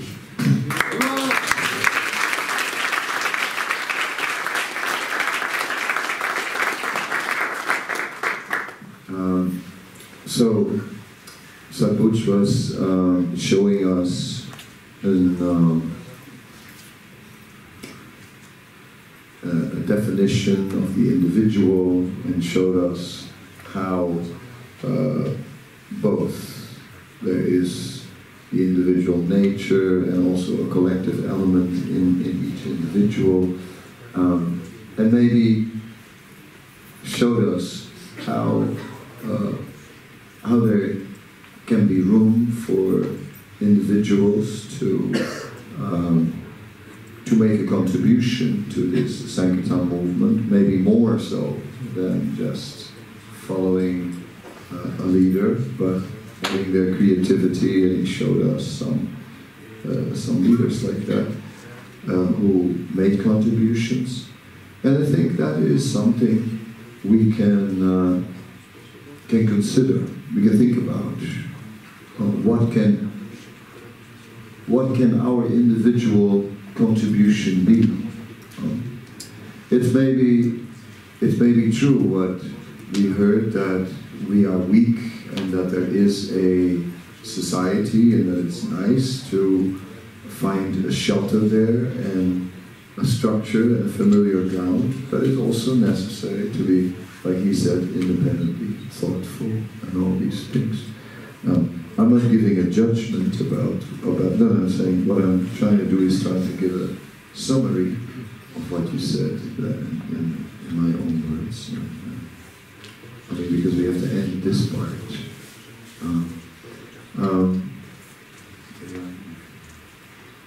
This is as far as it goes.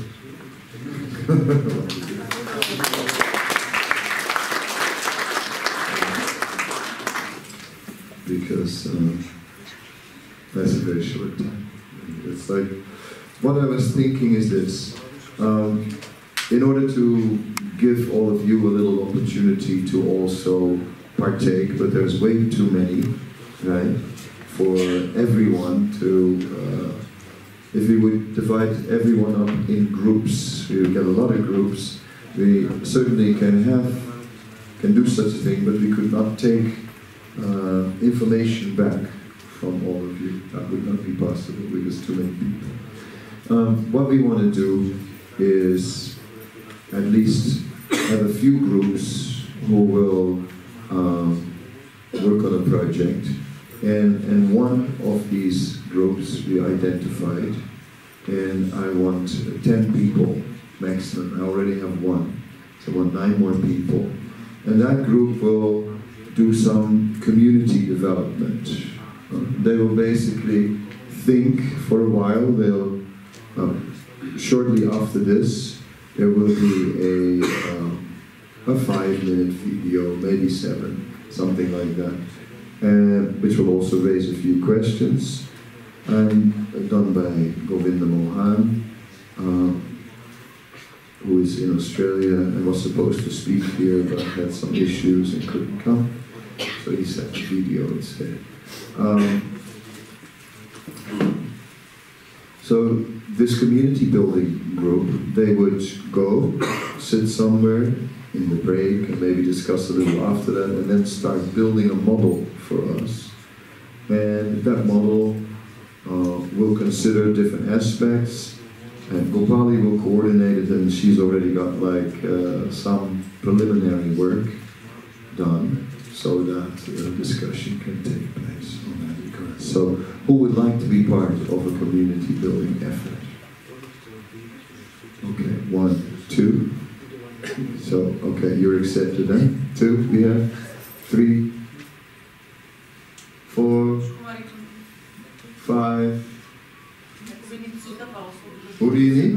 Sutapa, because he did some preliminary work as well. I don't know if he wants to. There's lots of ladies, and he's very saffron now. Now let me think about that, because actually maybe I need Sutapa. He can come by and visit you later on, but I need him first.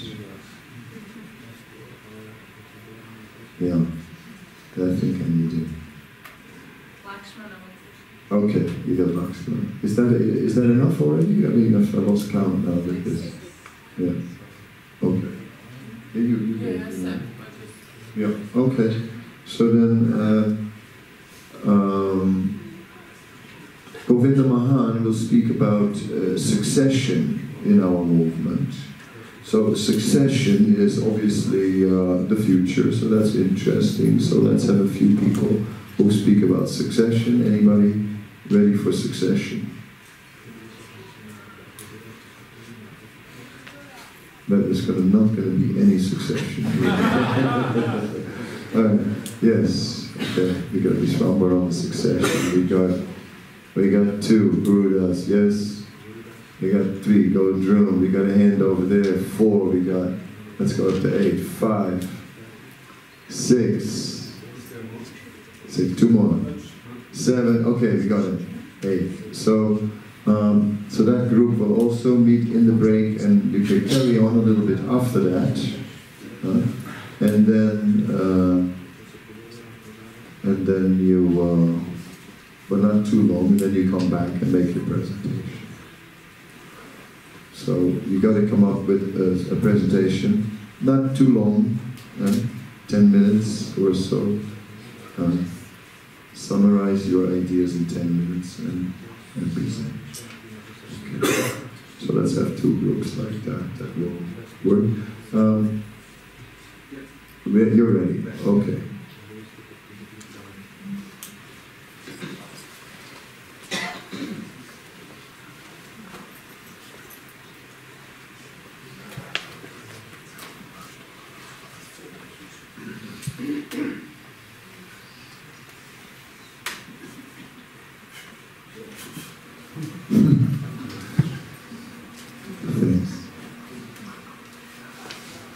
What about the sound? Yeah, you should stop. Connect the cable which is on the cable. That's the cable for the sound, no? The cable's in.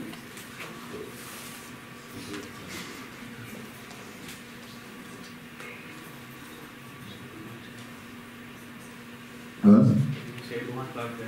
Well, I mean, if there's a cable, is there a man who can have a look at the This cable? end's stuck in. It's now that in. If worse comes to worse, we can do it with the mic, but better with the cable.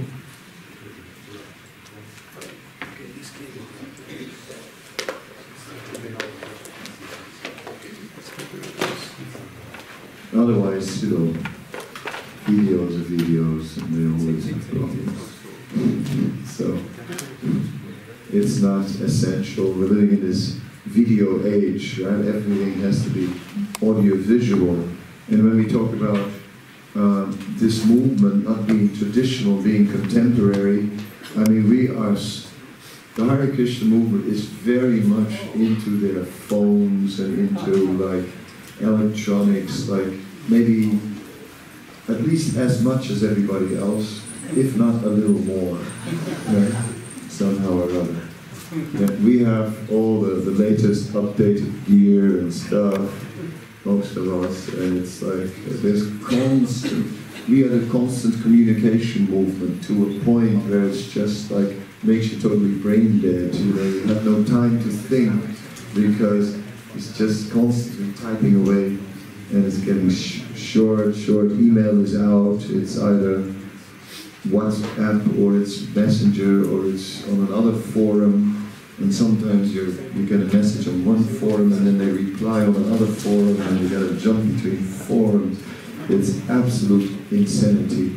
And I wonder if this really helps us to focus sometimes. I have these moments where what are you doing? What? I mean, and in regards to this, while they are trying to fix the technical glitch, I just want to tell you how Jai Maharaj told me how the BBT was obviously very advanced in using technology because they were making books. So in the earlier days of communication, all that was there was snail mail and telegrams, you know, and a phone call. That was it, right? But then the telex came in, and the telex basically was a machine.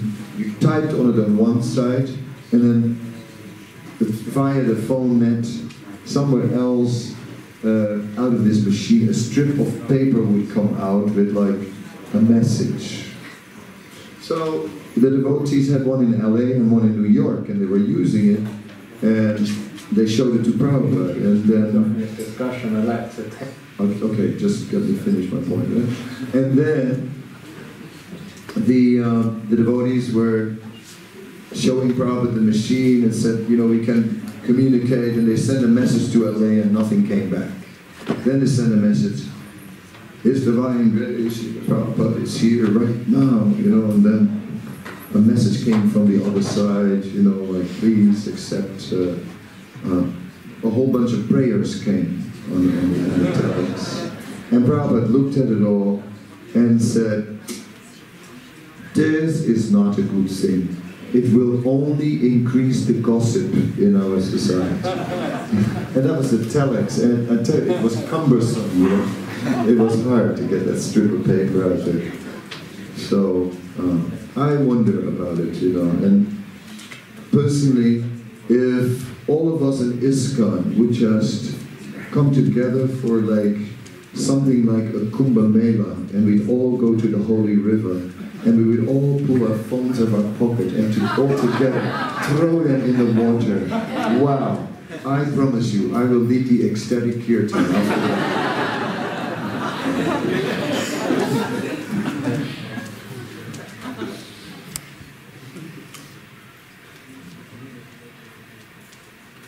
So my topic today that I'd like to discuss is around empowerment, appropriate engagement, succession planning for the youth of the next generation. To really kick things off in this discussion, I'd like to take us to the story between Gajendra, the elephant, and the crocodile, and their battle that's found in the 8th canto, chapter 2, verse 30. Prabhupada writes in the purport that the fight between the elephant and the crocodile was a no-brainer. In all cases, the elephant was actually supposed to win. However, the fight took place while they were both in the water. So as the battle ensued and continued, each day the crocodile was getting more and more strength, food, water, nourishment, rejuvenation from the water, whereas the elephant wasn't actually getting the proper nourishment it needed, the Gajendra. And in the purport, Prabhupada writes a very interesting statement. He mentions the point that, you see, the elephant was not in its natural lifestyle or natural condition. And so he says that ordinarily, even though the elephant was supposed to win, because it was not in a normal condition, 3 factors were going down during the battle. The first is his enthusiasm. The second is his sensual power, the power of his senses, of his hearing, of his touch, of his smelling, of his taste, etc. So his power of perception was going down. And his health was going down as well. So these 3 factors, Prabhupada mentioned, because they were going down for the elephant but going up for the crocodile was able to overcome the elephant. So what lesson does that for us? We have to put ourselves in a position, in a lifestyle that is actually normal and natural and organic for us. And Prabhupada writes that within that purport, that the normal condition for one person does not equal the same normal condition for someone else. And those normal conditions are based on a Varnashram system. But Varnashram is actually understanding how to position ourselves in a proper, healthy lifestyle in order to continuously engage in this pursuit of true and pure unalloyed Krishna consciousness. At the end of our life, if Kadamba Kanana was to come, if Prabhupada was to come, if our own respective gurus were to come and visit us on our deathbed, and they ask us a question, they say, so-and-so, what have you done for me to reciprocate with what I've done for you? What would you want to say to them? Here's a few other questions you can ask yourself. If I had unlimited amounts of Lakshmi, how would I engage that Lakshmi in Krishna's service? What would I actually want to do with my life? If I had unlimited amounts of energy, how would I be spending my time? How would I be engage myself in Krishna's service if I had unlimited amounts of energy and unlimited amounts of time, unlimited amounts of Lakshmi as well?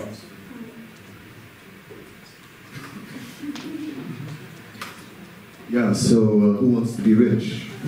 The other point I'd like to mention is that in any industry, in any organization, who wants to be rich? All right, Krishna Kirtan. He's a dentist. He's on. So we're going to have a group who's going to be with him, and we're going to discuss what if they would have all the money, what they would do. Anyone you want with you?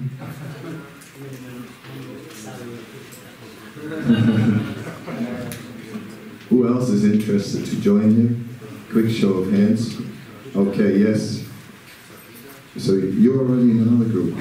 You know, you can't be two groups. I happen to remember. Yeah, okay, we got 2 so far. Yes, 3. Any more? 4. 5. Is that enough? Okay, you got 5? That's not a group type. He's in my group, the group of the nerds. There's a group of nerds, and we don't do groups. Huh? No. The group of nerds, they are not grouping. They're all individual nerds. You put them all in the room, and it looks like a group, but they're not. Right? All right. So, how much more time on this video? So this is one question, 3 more minutes, and a second question about succession planning, as you mentioned. Okay, let's do that. 3 minutes on succession planning. So those who are in the succession group can look at it. The other point I'd like to mention is that in any industry, in any organization, in any firm, what really helps to maintain the legacy of the firm is succession planning. We need to have a strategy and an idea of how others are going to carry this torch of bhakti further and farther than we could have ever imagined and we are ever able to ourselves. There are often companies who are ahead of us in terms of strategy when it comes to succession planning. For example, Apple. Steve Jobs mentioned that he created like an Apple University so that people can come, learn the tools, learn how to work, learn the vision, embody the mission of Apple, so that when Steve Jobs dies, his legacy, the brand, the name, it will continue. For succession planning, it means that we don't pass things over when it's in a terrible state, but we try to have we pass things over when things are going good, when the project's going well, when the project is going well and smoothly, and not when things are in an emergency or terrible state, and then we kind of bring people in.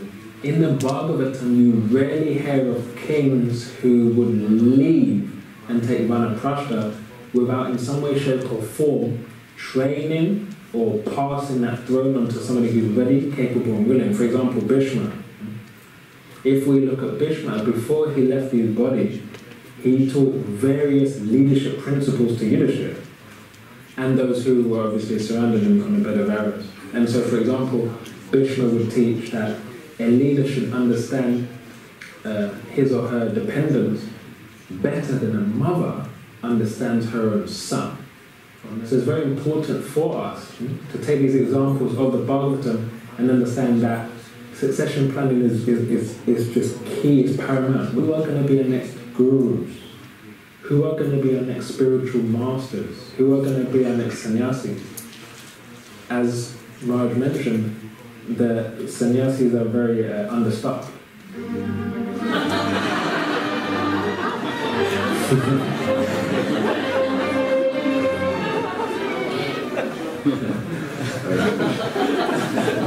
Yeah, that's what I mean. We're understaffed, that's for sure.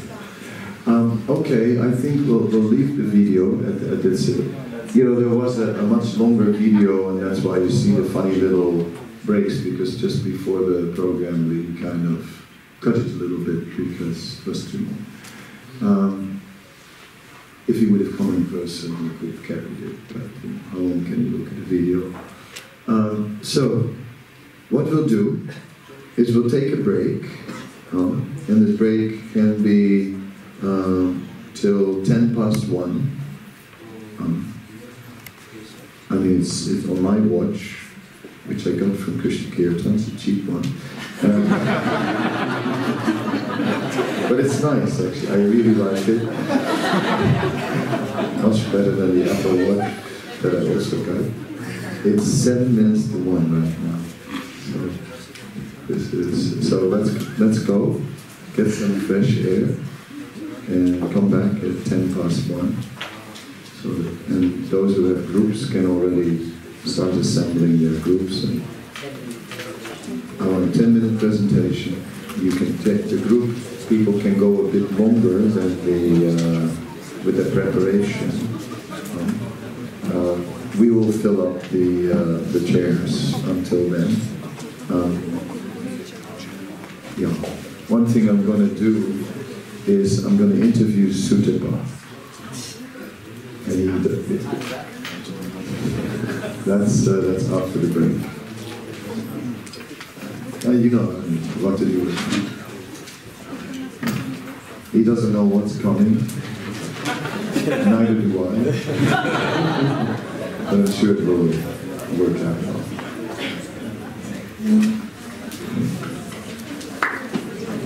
All right, please have a little break and we'll meet you again. We're in the rich group. Front here.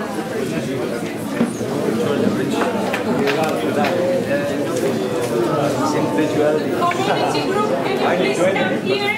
Rich Members of community group.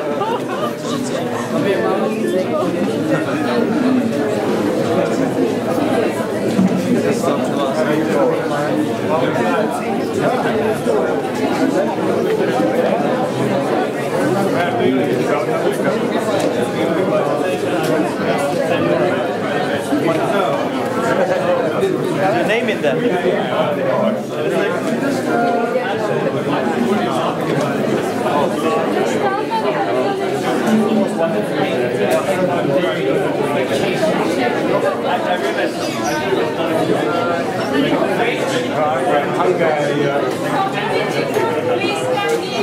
Anyone else? Rich?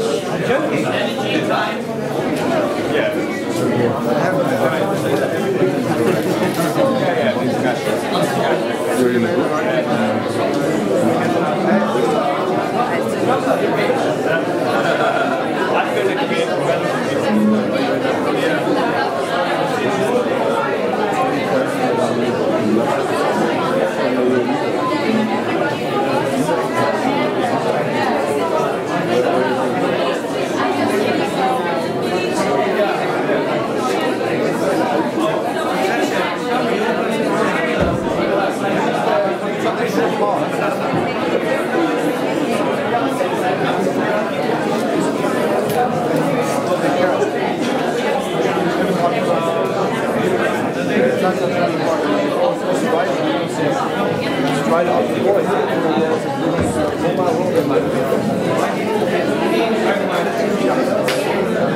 When they come out,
cut somebody.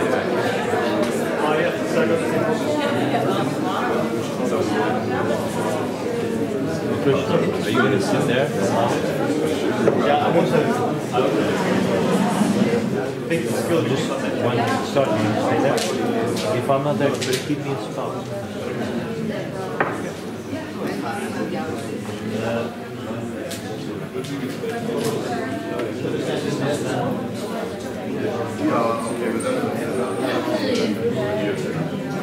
it's also like, it's not one of the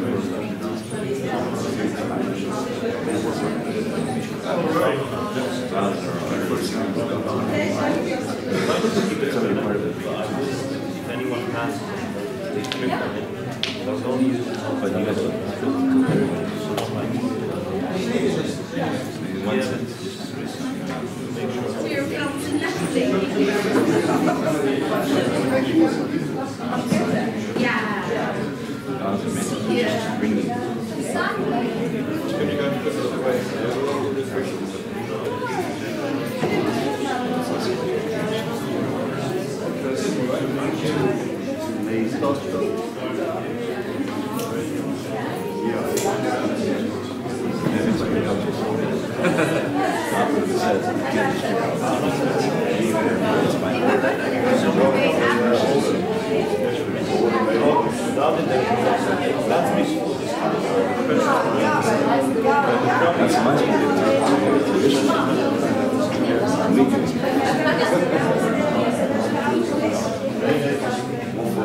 That's why this comes from.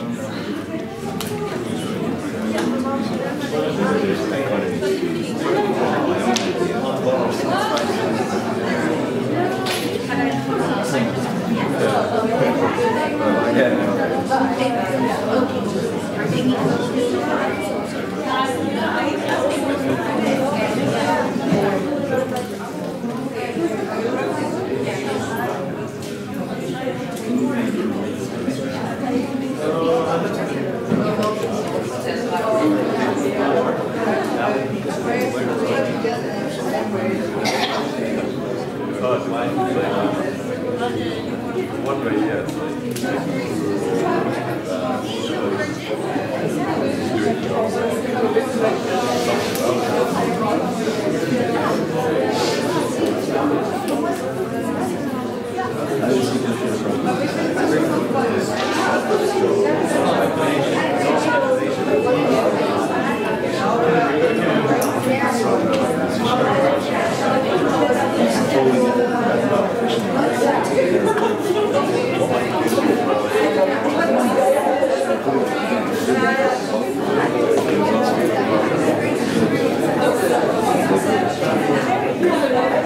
First temple, I'm coming to some creative time, 6 months.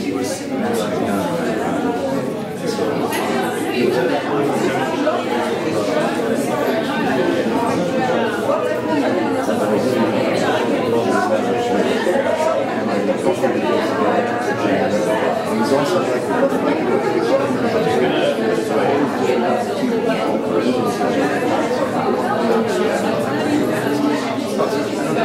I don't know this. I don't know about Radhadesh.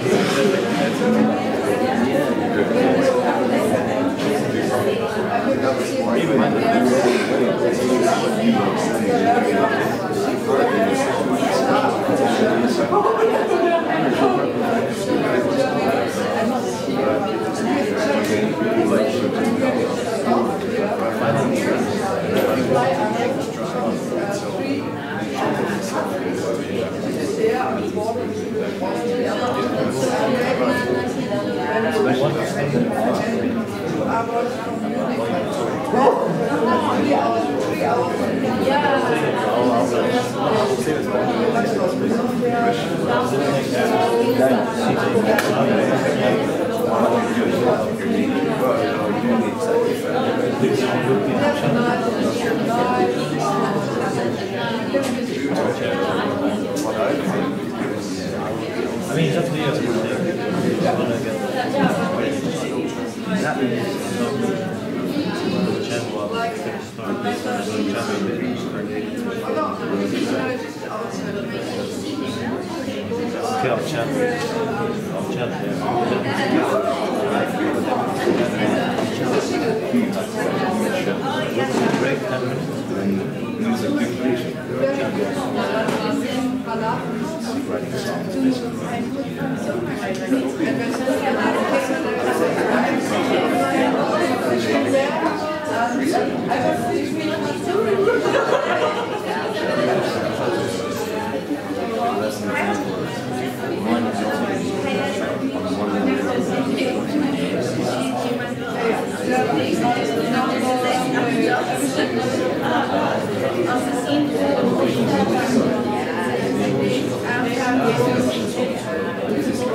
Ha ha ha!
So you're already talking, and that's very good, because I think for a few minutes you can keep on talking. Just talk to your neighbor or whoever you want about what you think of the conference for 5 minutes, or let's say 3. And then I'll wait for Sutta to come, and then we'll carry on, because I don't see him. He got scared.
I need to project something. But should I just bring that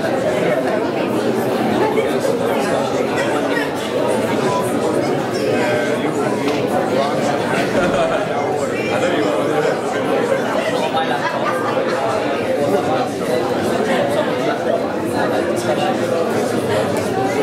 Should I bring this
Hare.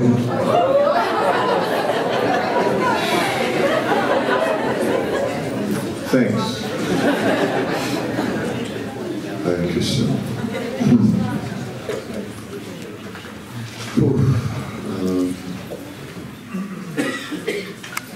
Yes, so I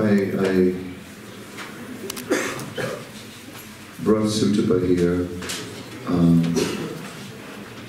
in this more informal format, not to sort of put a lot of heat on him and put him under a lot of pressure. He already looks unhappy. But not like that. No, rather in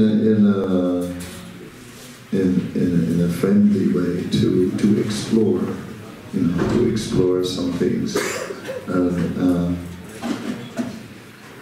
to give this gathering a little bit of a different flavor, because it's difficult to put everything in the format of a formal conference. So a little knife is also good. Yeah, so Sutapa, I thought to ask you about, like, since you are committed to the UK and committed to in a leading role in the UK, and we are sort of expecting and praying that in the future you will be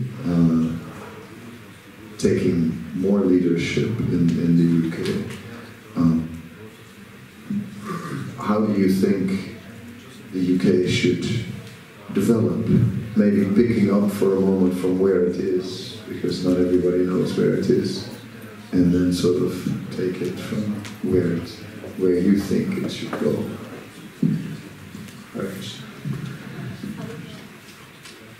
So the UK is a very important country.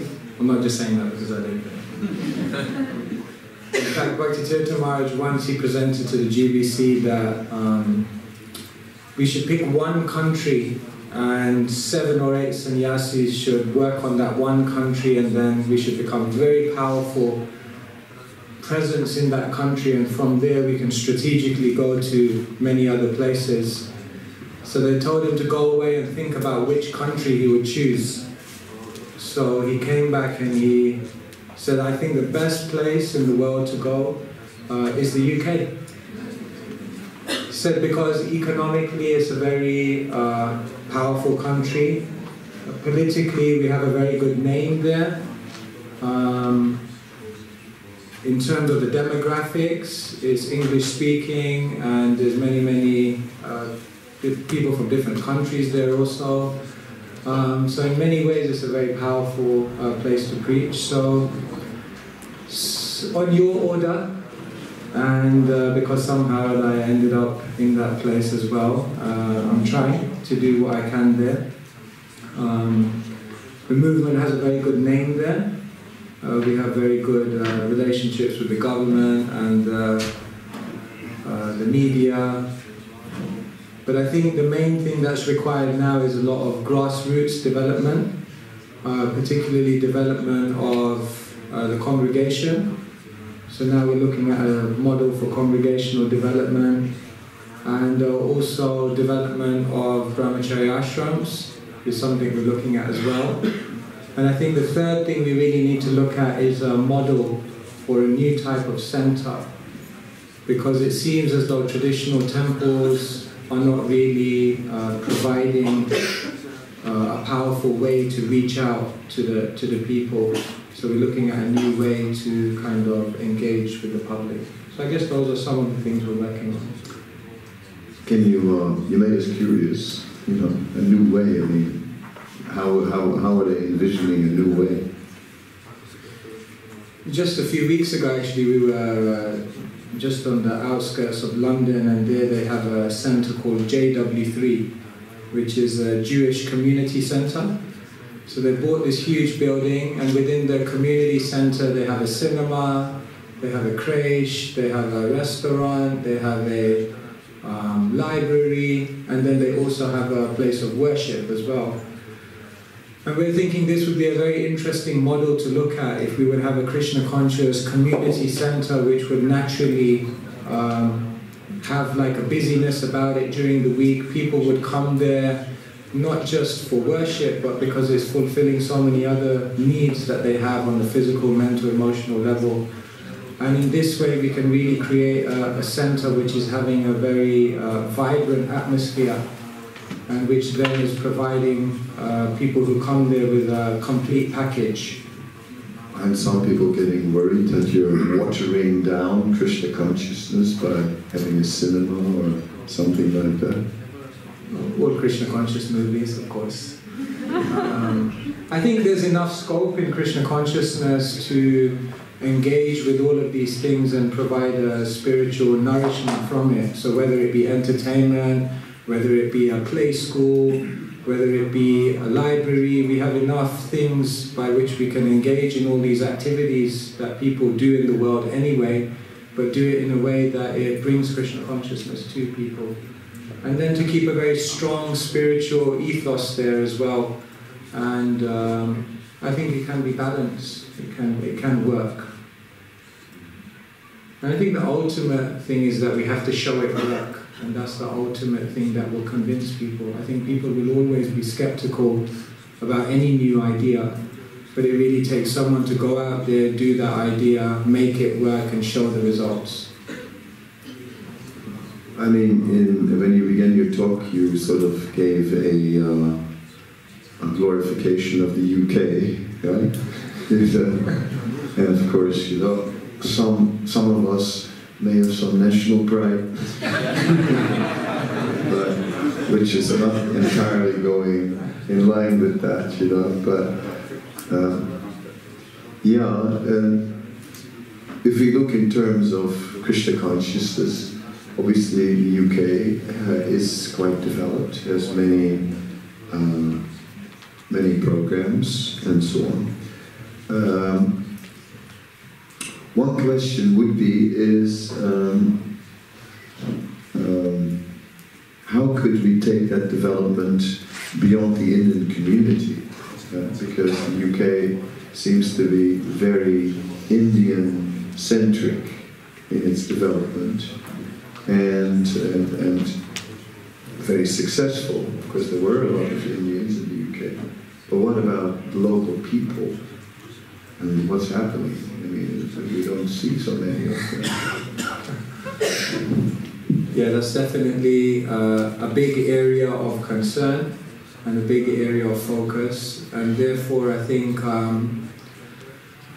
what we need to see, the way we try to look at it is very positive way that, for example, the second generation Indians who grew up in the UK but who come from culturally Indian background are very well placed to actually now reach out to the local English people, because they have a cultural background of Krishna consciousness, but they have an upbringing which is very much rooted in Western culture. So with that generation now, we see like we have a youth group called Pandavasena, and they're doing many, many unique dynamic projects to try and reach out. In January, they'll be starting a vegan restaurant with a yoga center on top. And so we think that this next generation who have like the best of both worlds, the cultural background and strong roots of Krishna consciousness, but the upbringing within Western culture, are ideally placed to connect with the local people. So I think it's a bright future. It's new centers. I think it's a new way of thinking, and I think it will just require a concerted effort to not just go for the easy types of preaching where you can, you know, go to a home of Indian congregational members and have nice prasadam and have many, many people to speak to very easily, but it will require us to go out of our comfort zone to try and reach others. So I think if those elements are there, it's a bright future. I mean, this interview would be boring if I wouldn't touch upon the topic of sannyas, you know? Because somehow or other you got on that list now, right? And once you're on there, you're in the spotlight. It begins. As a sannyasi, you're always in the spotlight, and anything can happen. So exactly what I'm doing to you now is what they do to you all the time. Put a microphone under your nose. You're not prepared. You haven't thought about the topic at all, and somehow or other they ask you to speak. That's typical. Of course, I was the one who encouraged you to go in that direction, and I consulted Jayadvaita Maharaj before I did that, who said, yes, go for it. And then we went for it. And yeah, now that whatever process is there in our society is put into motion, and you're on that sannyas list, and you have to go and preach somewhere in Africa. Is it Ghana, was it, or Nigeria? Where are you on? Both. 2 weeks? Tell us about that. I tried to get out of it. No, actually it was a very amazing experience. I think you told me that to go outside of London, to go into new territories is very educational, very something which really develops you as a person. Going to West Africa was amazing, to particularly see Bhakti Tirtha Maharaj's legacy, what he really did to reach out to people, how much of a revolutionary he was. That was very, very inspiring.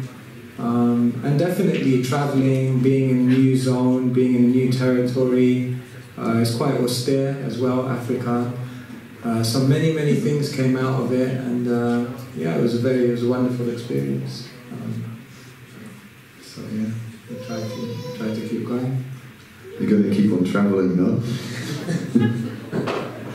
So that's my next question. My next question is really, how do you envision to give shape to sannyas? Because sannyas is not a stereotype thing, it's an individual thing, and different individuals fill it in their own way. So that makes it interesting as a discussion topic, relevant to this whole discussion. So how do you envision that you will fill it in? How honest can I be? As honest as you are. So when you told me to go in that direction, somehow or other, whenever you ask me to do something, then I just say yes. And then in my mind I'm thinking, I'll figure out how to do this later on. So when you told me to do that, I said yes. And then in my mind I was thinking about what it would take, what it means. In the beginning, my understanding of sannyas was very much centered around preaching. That it was a facility for preaching, it was a facility to do more for Srila Prabhupada's mission, it was a facility to expand. But I think as time has gone by, now I'm seeing sannyas more as a very much an internal opportunity, an opportunity to connect deeper with Krishna, an opportunity to do away with all material concern, an opportunity to give one life to Srila Prabhupada. For me, like, time in India is very important. After I joined the manor, I never went India for 8 years, and I remember when I told you that, you told me I was a ghost because I never went India for 8 years, and you told me that you must go India and you must take shelter of the Dhams. And since then, going to Vrindavan every year has been very powerful, very spiritually nourishing. So I think time in India, obviously time in deep absorption in sadhana, however much I'm capable of, trying to increase that capacity. And then I think the other important thing for me is time with sadhus. So it's very nice, there's so much, there's a wonderful family of ISKCON. Just now we were in Germany with Sachinandan Maharaj, and he was giving so much encouragement and support. So when you have those relationships, it makes it a little more realistic and it makes it a little more digestible. So I think through those things, Sangha, sadhana, pilgrimage, trying to develop a deeper absorption and relationship with Krishna that will hopefully carry the ashram, because I think the ashram just as a facility for preaching is not enough.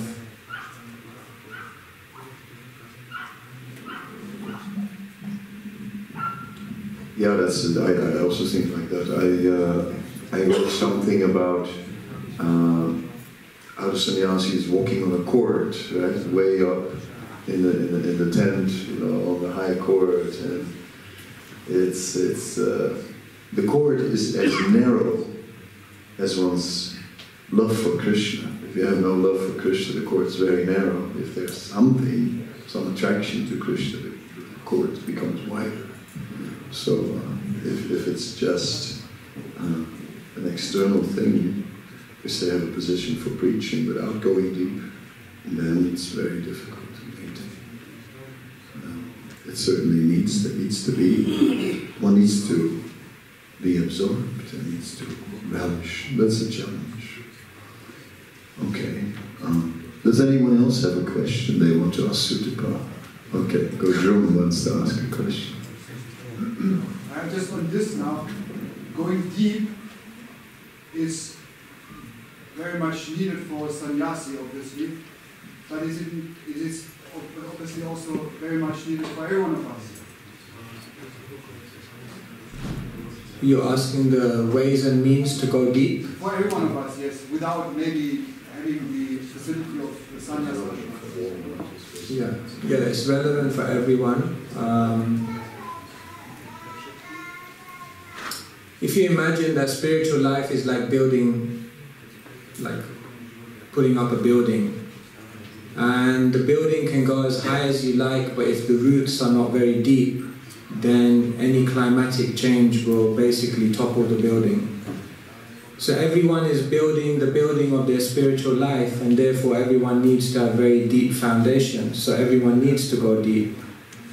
We have the morning program which Srila Prabhupada gave us, but outside of even the morning program, one has to embrace spiritual activities which they're very much having a relationship with. So one, like if you take Pancha Anga Bhakti, like chanting, studying the Bhagavatam, worshipping the deity, the Dham, and associating with Vaishnavas, then one has to find amongst these activities a real connection and a real shelter, and develop that relationship.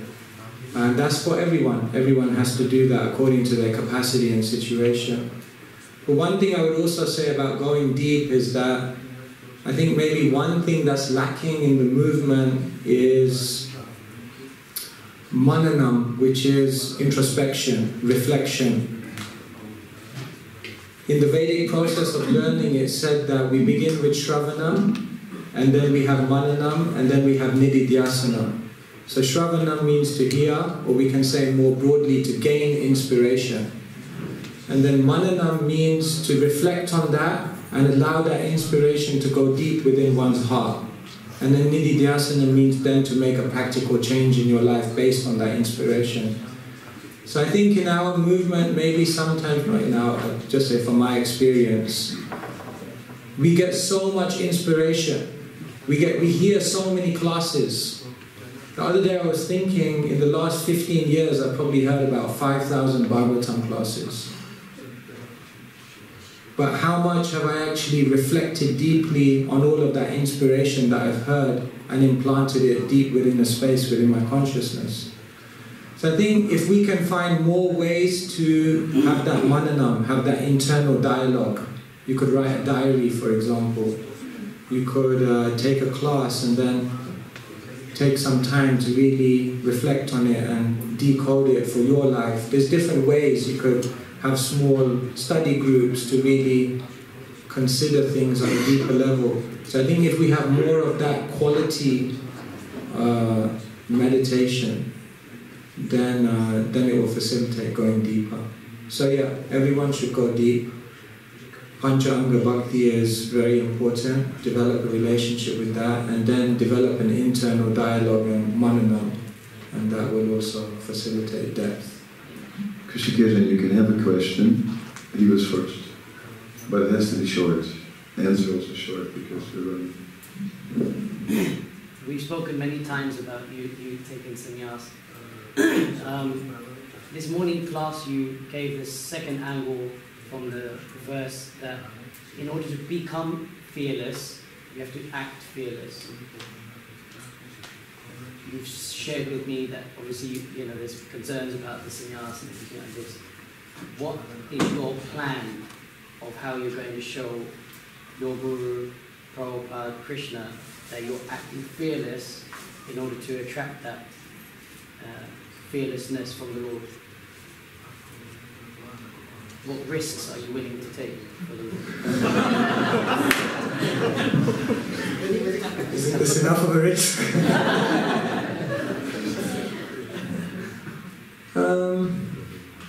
I mean, today's theme, what I talked about in the class, nowadays I'm trying to speak in the class about things that I really feel, like I don't just present something that I'm really meditating on. Therefore, Maharaj, this morning I talked about that you have to be fearless to become fearless.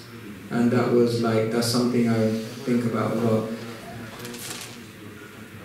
If I see the disciples of Srila Prabhupada live at the manor, and very fortunate to have the association of so many Prabhupada disciples, I think one of their greatest qualifications was that when Prabhupada told them to do something, they never hesitated. They just, they had that faith and they went for it. And Prabhupada showed them the love, concern and care to then carry them through that decision. So Maharaj is very kind of told me to take this step, and now every step of the way he's also guiding me, and he's also helping me to think about, like I thought when Maharaj told me, I thought I can't take sannyas because I can't be like Maharaj. Like, I can't live Maharaj's life, that's like, it's too intense. But then he was explaining about how you have to take the principles of the ashram and then apply it in a way that's relevant to your individual position. So in terms of what risks I plan to take, I don't necessarily have a plan to take any specific risks, but the plan is to increase service. The plan is to expand the vision of Srila Prabhupada in whatever small, humble way we can, and whatever risks we encounter on the way, we embrace that as part of the journey. So the safety net for me is ultimately Maharaj and Srila Prabhupada, and trying to act on their order without hesitation. That for me is the ultimate safety net. Thank you very much.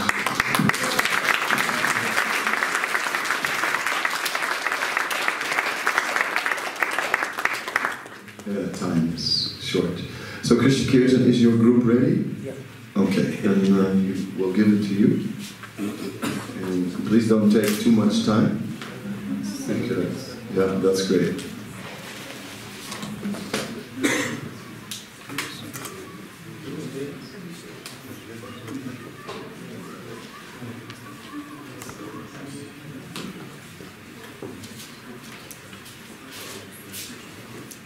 So we were Hare Krishna.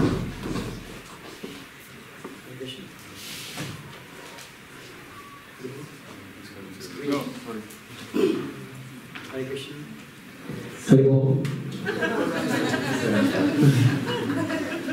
So our group consisted of Aparaya Prabhu, Raj Krishna Prabhu, Ahini Mataji, Renu Mataji, and the devotee that came late. So Govinda Mohan Prabhu asked all of us a question: if you had unlimited resources, money, time, energy, what would you do for Krishna? And I changed the question to our group and I said, if Guru Maharaj, or if your Guru asked you, go and do something great for me, this is it, this is your time, what would you do? Get in your car, what would you go and do? And he tells you, no buts. So you can think of that for a couple of seconds. So our group, one devotee said that all the answers of this great service that we can do to the Lord and to our Guru are there within the Srimad Bhagavatam. We don't necessarily need to recreate or reinvent something. The detail may change, but the principle is all there of surrender and sacrifice. Some examples that were given were to set up centers, be it large centers or villages around the world, where we could look after the devotees that are already there.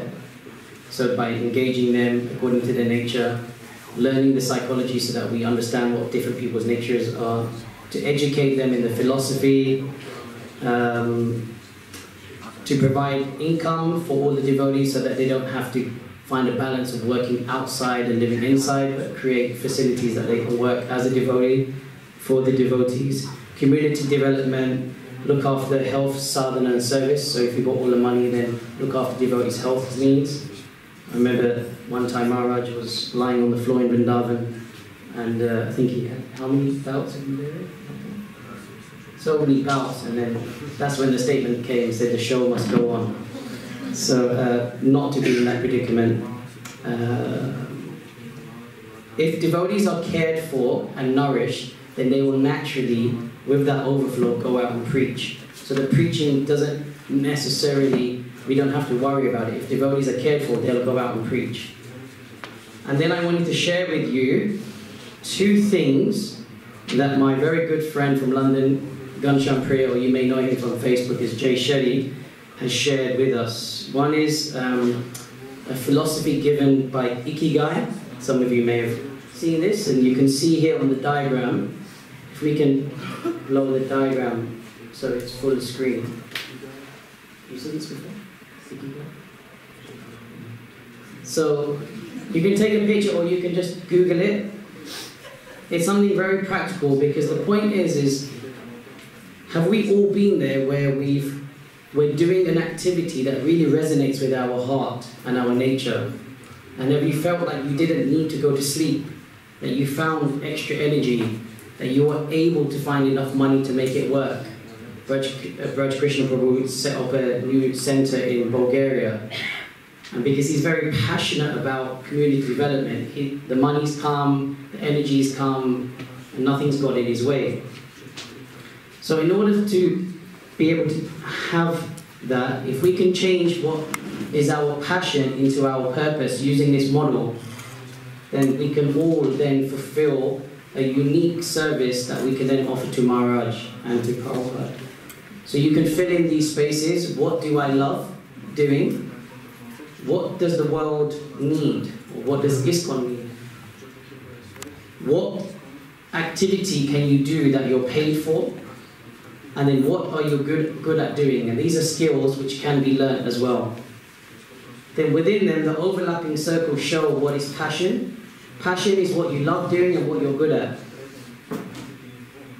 The mission, when you feel like a sense of mission, is what you love doing and what the world needs. So for example, Sutapa taking sannyas, ISKCON needs more sannyasis. And he loves to help people. So then the mission is there and alive for him. Vocation is where the world needs something, and at the same time you're going to get paid for it. And a profession is what you're good at doing and you get paid for it. But the goal here is to reach in the middle, where your passion, mission, vocation and profession all come together. And we see that very much in the life of Maharaj. He's able to fulfill all of his desires and it all fits and harmony is there. And that's why we see such stability, such a rock, an example for us all. And then, so actually we'll just stop there because I know time is short. But with this presentation, we're hoping to show that the Bhagavatam has all the answers. So if we dive into it, we can find examples of what we can do for the Lord. And then if we can find out what our particular passion and our purpose is, then we can have a very fulfilling life. And when you're passionate about something, nothing will get in the way. Even if you think that something will get in the way, nothing will get in the way, because the ability within you, given by God, will allow us to prevail. And then we finish off with a statement that we must act as if everything depends on us. But we must think as if everything is dependent on Krishna.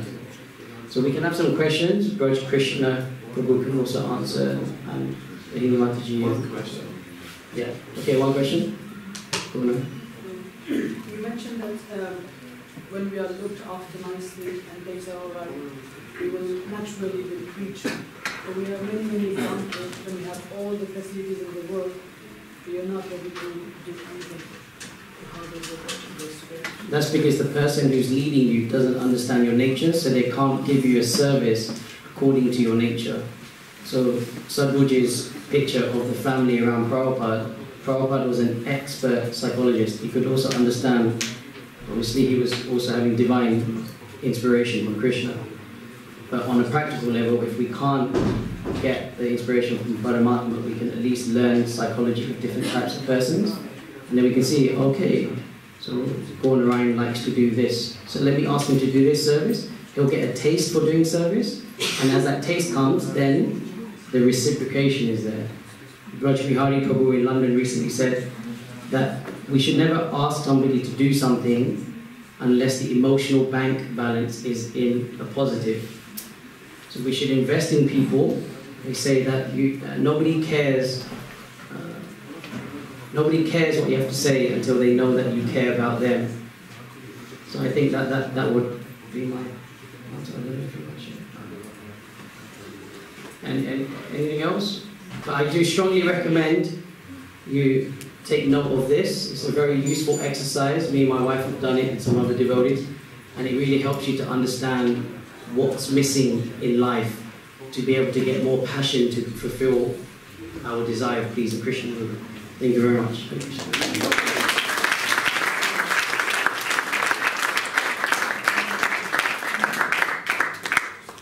The other groups are not back yet, I guess. Or are they back? We're ready. We just need some help with you guys to bring motto out there. Okay, get the guy by the door can bring the motto. Gurudas, what's happening? Our group's ready. Okay. You. Anyway, why don't we look at the model first, that's something else, and then we'll hear your group. So, bring in the model.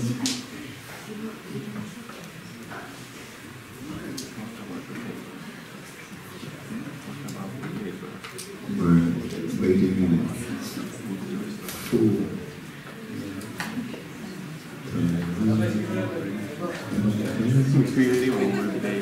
Yeah. And then, what else? You're going to put it where? Here? Or? Yeah, I think here. Okay. We have some points that we'll start with. Yeah. Yeah. Okay, go and the man near the door, go and help and bring that model. Yeah, so meanwhile, we have a little booklet that we want to give everyone. And yeah, not just one at a time. Okay, you can just distribute it. So Shesha can take charge. Shesha, Nityananda, and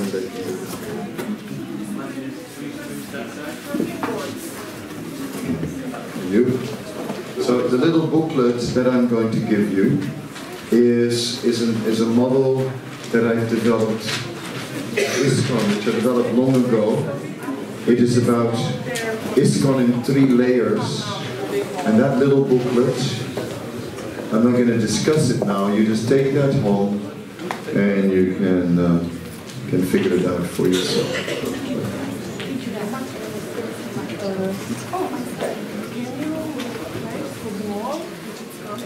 The model is coming here, no? Here, in this section. Yeah, they're on the table. Can we free that table?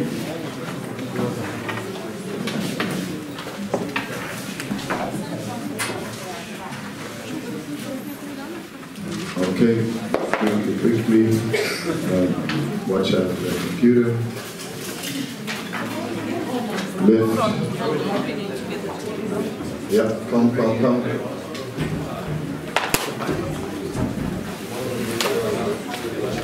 Yeah. Just here. Okay, put it out. Fantastic. Put it on top.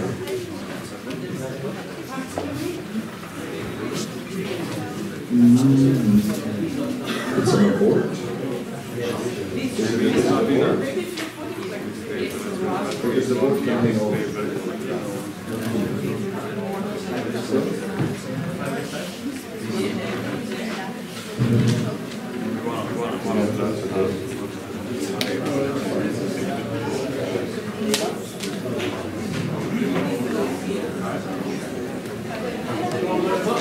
Okay, so our community building team has been constructing a whole thing here, and they're just setting it up. It looks kind of, everyone can see what it looks like. So I think we should also, anyway, I'll give the mic to you, and you just take it from there.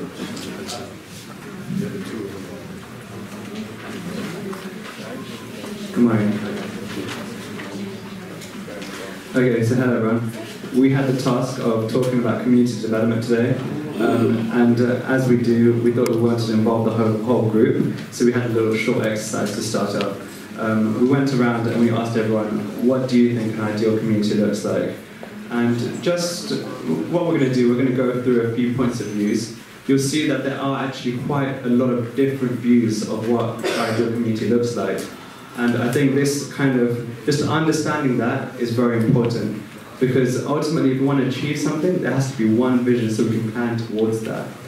So we understand that problem, but yeah, we're going to present the different points of views to just give some ideas out there, and then from there on we'll proceed to Gopali is going to have a presentation on how one of those models could work from an operational basis. Okay. So the first one we went through, actually Kumari gave the first part, so I'll hand over to her and she'll explain what she's doing with the lecture right now. So the idea of this, topic was a little difficult because as we can see, people look at community development in 2 different ways. One way is literally building a community, right? And the other is building a new community, let's say, or fixing or helping an existing community. So those are 2 different topics, naturally. So kind of we went into those 2 different things within our group in a very ad hoc way, but we kind of came to some conclusions still. So my part that I was discussing was looking at existing communities and how we can develop them. And then Gopali goes into creating a new community, basically, and that's what that is there. So from the fixing or helping existing communities, we were looking at our, we had some discussion, and there's a strong emphasis on obviously understanding the needs of the individuals and creating an interdependence and a relationship between temple existing communities and that external surrounding communities. Sometimes it's physical or sometimes not so physical in buildings. But for example, I live in Alachua, and it's one temple, but 2,000 devotees around it. And in the temple, maybe 15, 30 people live. So that's a very big community with a small temple community, for example. So understanding those two needs and creating that relationship, specifically facilitating more than determining what a community is kind of what I'm doing in my team in Alachua, is understanding versus understanding what the needs are, and then facilitating versus saying this is what it needs to be. So that's allowing for individualism and allowing for people to create their own identity and their own community within the community, because we don't want to say, this is our perspective. It's not to say it's the whole group's perspective. There were others in the group who didn't necessarily agree to that. Was to not create an identity and therefore, in a sense, become too institutionalized that we can't allow others in, that we're so unique in our identity that others don't fit anymore. So, yeah, that's basically creating that shared vision with that individualism is kind of a topic that we're working on in community development in the U.S. where I live now, and now he's going to go to her. Okay, so yeah, before we get to go party, I'm going to go through a few other people. So Sukumari added something that she thought was really important. Speaking from personal experience of what she's observed, is that often there is this old way of thinking that somebody who lives outside of the temple across Europe, this is from what she's told me, somebody who lives outside of the temple is less advanced. So I think one of the main things important for her is that any good community would have leadership who are very diverse and inclusive and set the right tone from the top, in the sense that everyone is seen as equal no matter where they're living and stuff like that. So thank you, Sukumar, very helpful insight.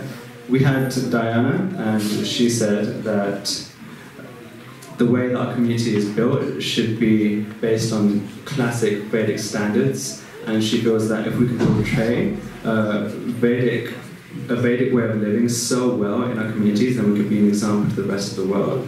So I thought that was a very good vision as well. A vision by Monica.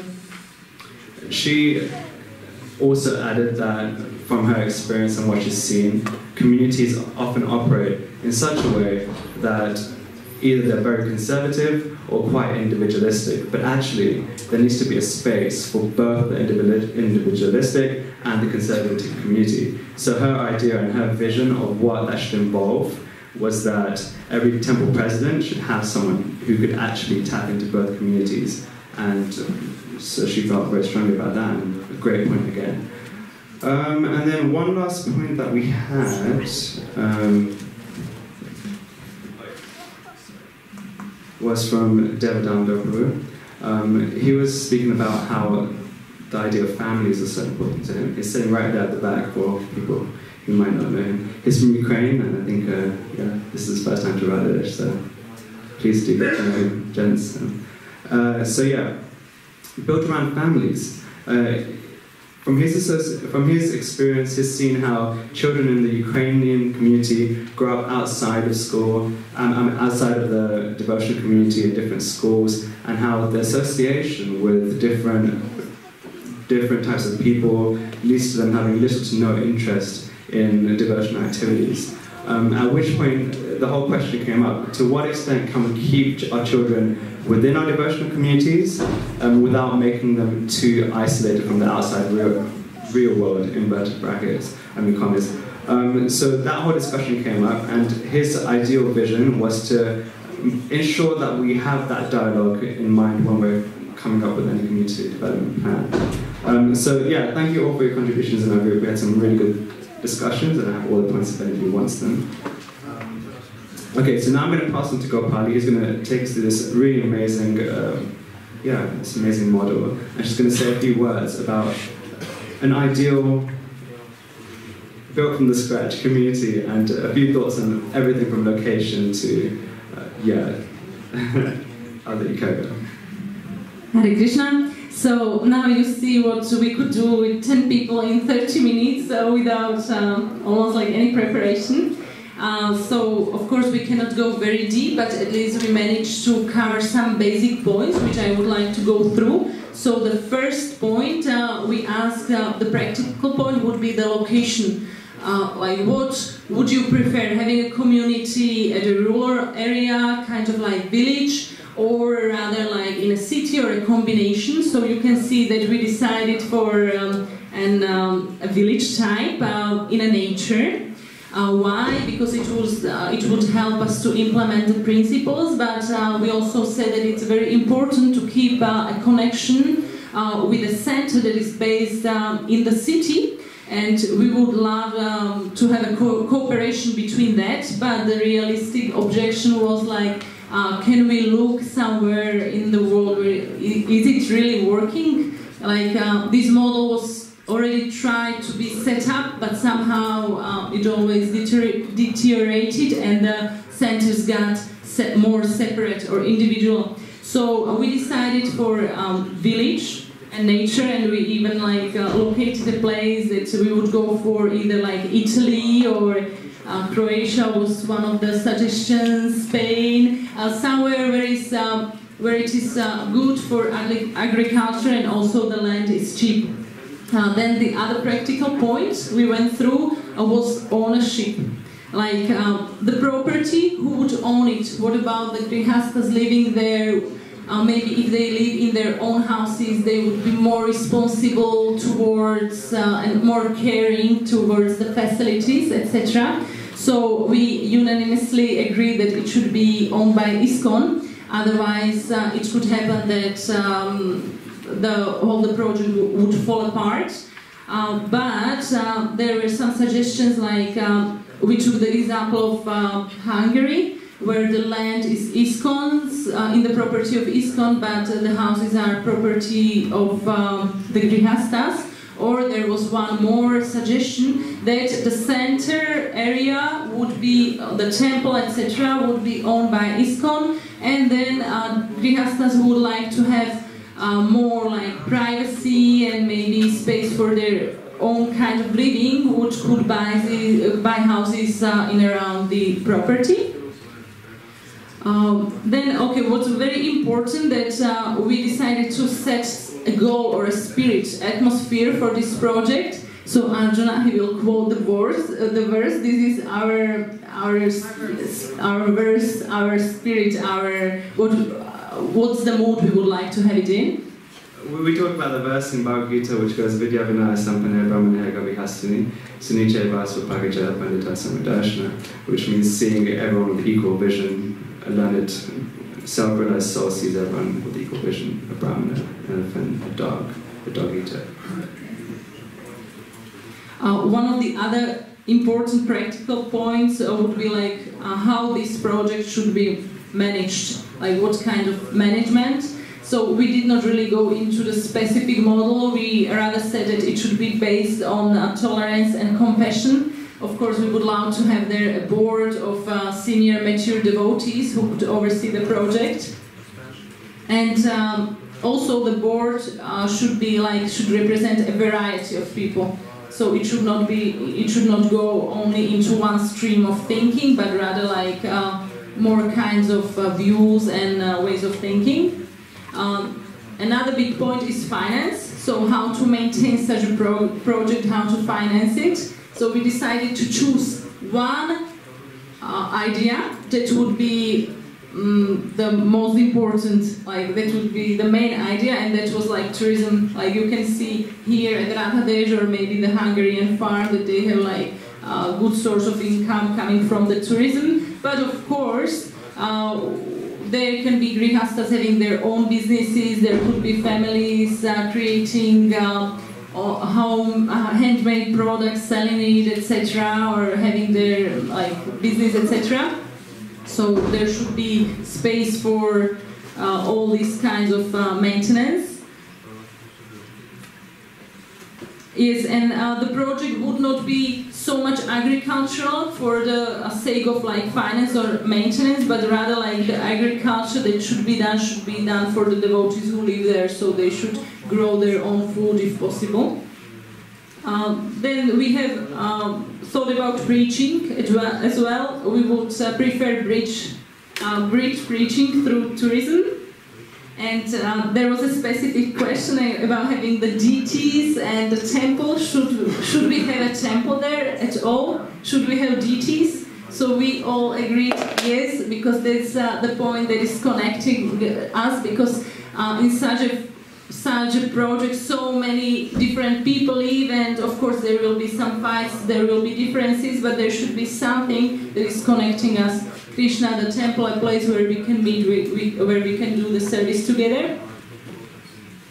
Yes, and we would like not to forget about a whole variety of group of people and their needs, like the elderly, the kids, grihastas, etc. So we would like to create facilities for them, like elderly, taking care of them and helping them health-wise, etc. Kids should have facilities for education, playing, connecting with other children, and that's it. Okay, thank you so much for listening. A small note, when I heard the term bridge preaching today, I couldn't think of anything else but Bondale Park, and I'm bridge preaching yesterday, which goes against the typical term which we use it for. So, how are we doing for time?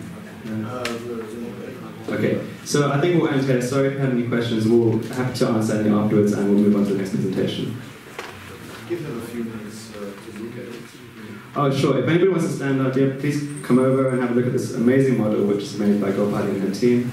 I think we should have a round of applause just for that. I mean, look at it. It's very, very...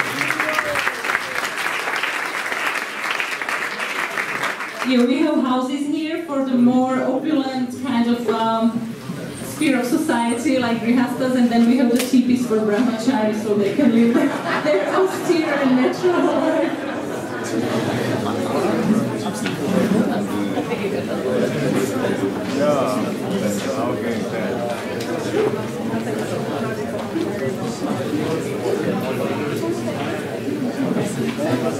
Meanwhile, the next group can get ready and keep it simple to the point, because we're running late now. We still have a little skit.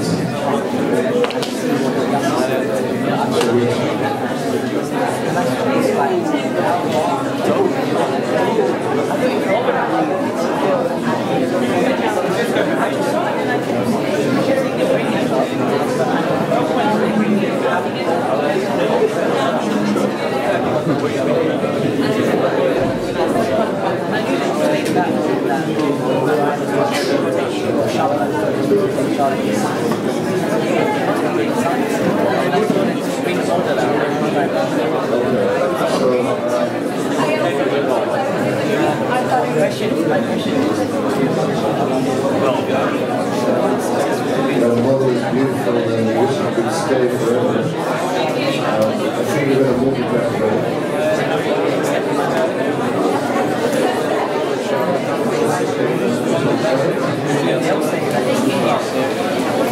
So let's get it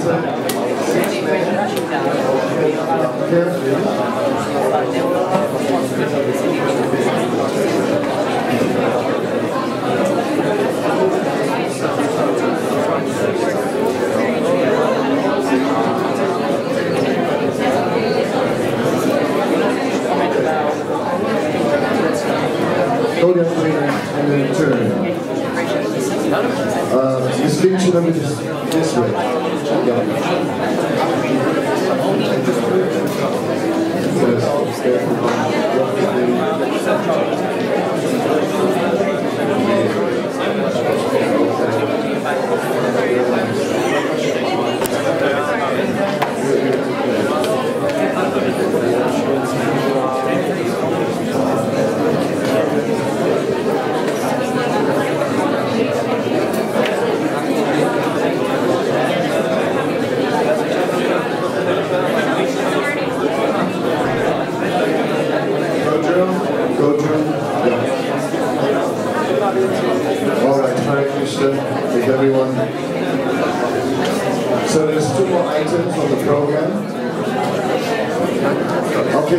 Hare Krishna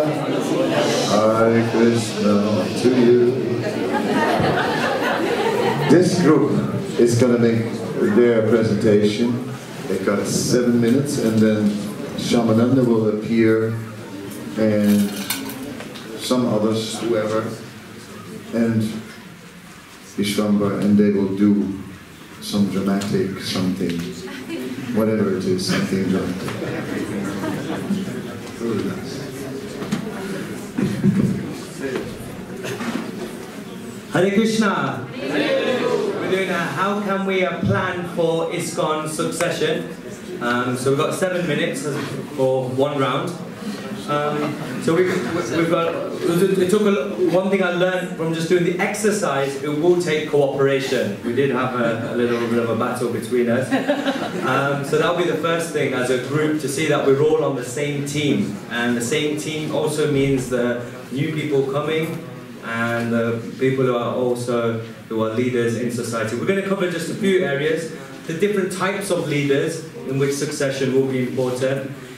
The GBC Succession Committee, that you may not be aware of, about allowing for leaders to allow for the others to make mistakes, a balance between empowerment and controllership, and education systems, and a little bit about Varnashram.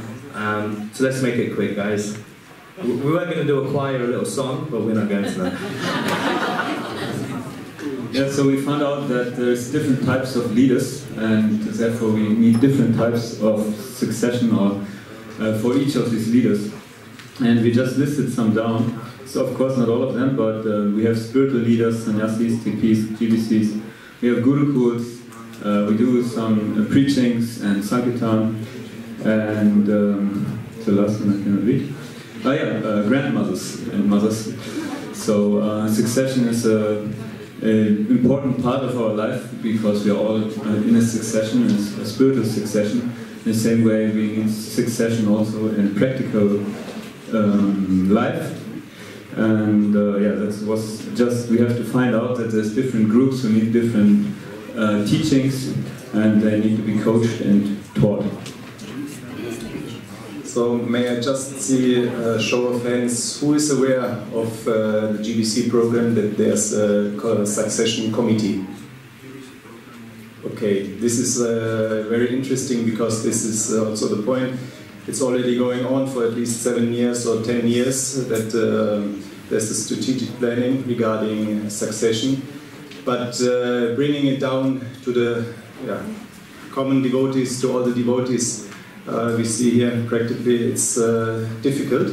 So cooperation, coordination and communication are essential parts now, because initiatives are there, and the wheel needs to be reinvented, as we heard already.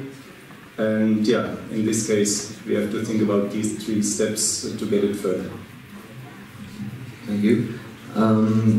So we heard the different types of leaders, and each of those leaders need to allow the candidates for succession to make their own mistakes.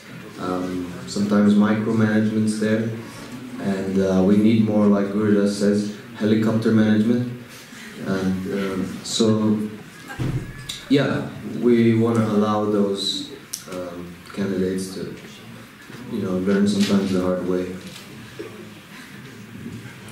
We were speaking also that succession should be a good balance between empowerment and controllership, because if we go in one of those extremes, the future won't be very, very good. Like, we know, okay, we need some institution, but then if we go too much in this direction, then we kind of lose color in ISKCON. Everybody will speak the same way, do the same activities, and in some of the presentations we saw amazing personalities that they managed to do amazing things under the head of ISKCON, just because they managed to show their individuality inside. On the other side, if you go to the other extreme, we are just individuals and nothing else, then we may come to what happened in Gaudiya Math. Everybody just took his tempo and disappeared, and nothing in common was going on for many years. thought was succession and success goes together. So for success we need education, we need to know something, we need to have skills, and for this it would be helpful to have an educational system, because we have many skilled devotees, but there may be not the structural system to make it available, the skills some devotees have. For example, you can be a very good cook, but it's maybe not your nature to be able to teach how to be a good cook, so there may be some means how to learn how to be a good cook, for example. Yeah, ISKCON has grown from a very small entity to a big, large international body. So it is one of the succession topic we discussed was Varnashram. That we are able to pass on very well researched and balanced, or which is applicable for us nowadays in the international society, this model that we can apply throughout the ISKCON body, which will be a fully researched and modeled under the daily Varnashram system. So that is what we need to work on and pass on to the future generation. They're able to, so it's the growth.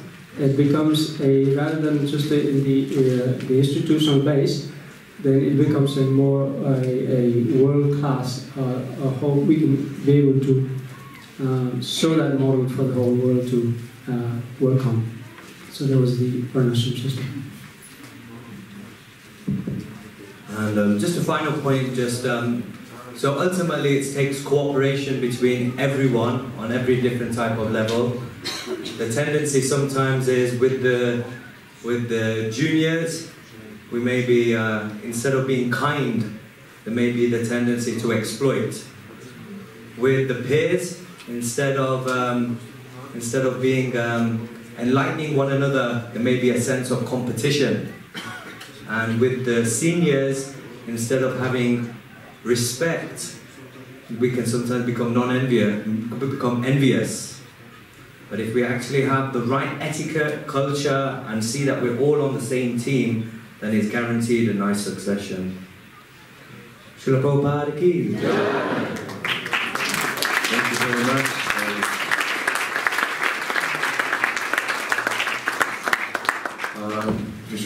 Shamananda is still not he's somewhere. I'm hearing him, but I don't see him. He's here. Yeah, okay, that's good. He makes noises.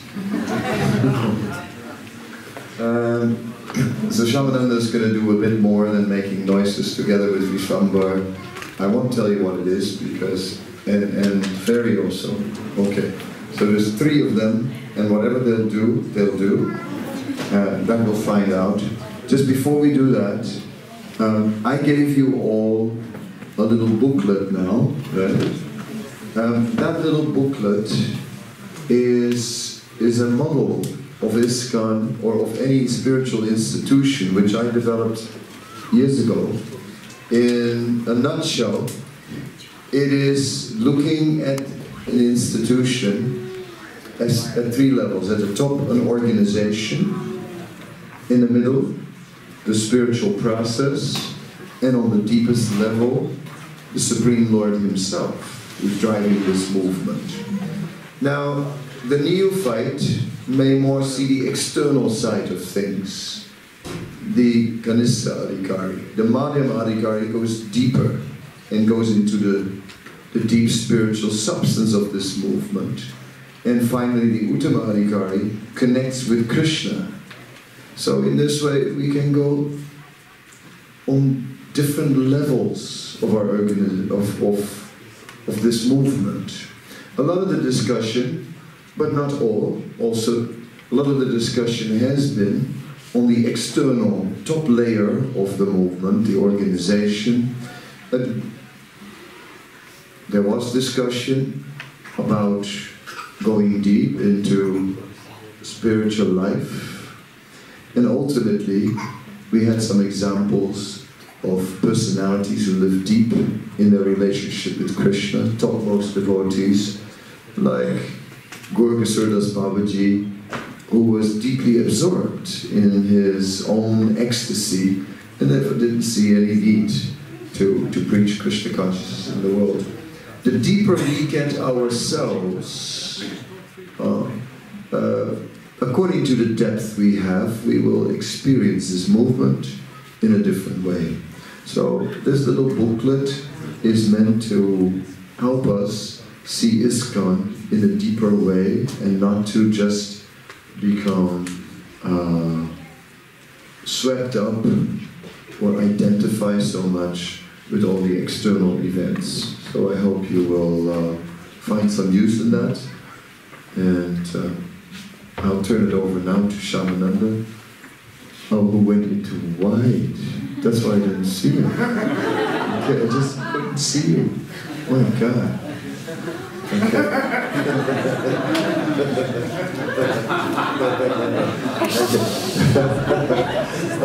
May you be protected from all evil.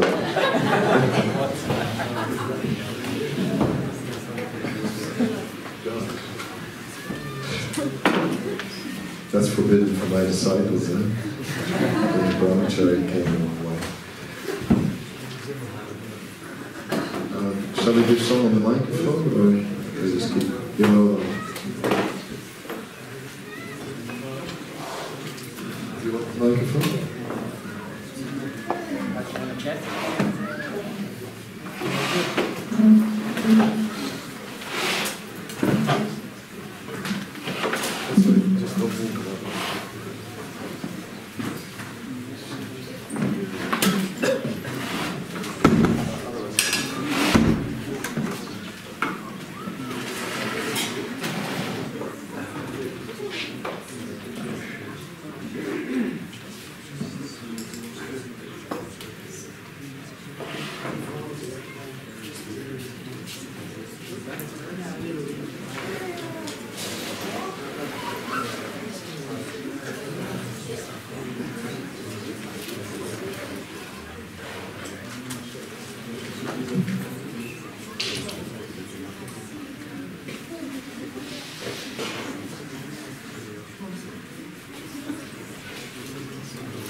karotu va, jatha tada va vidudatu lampata.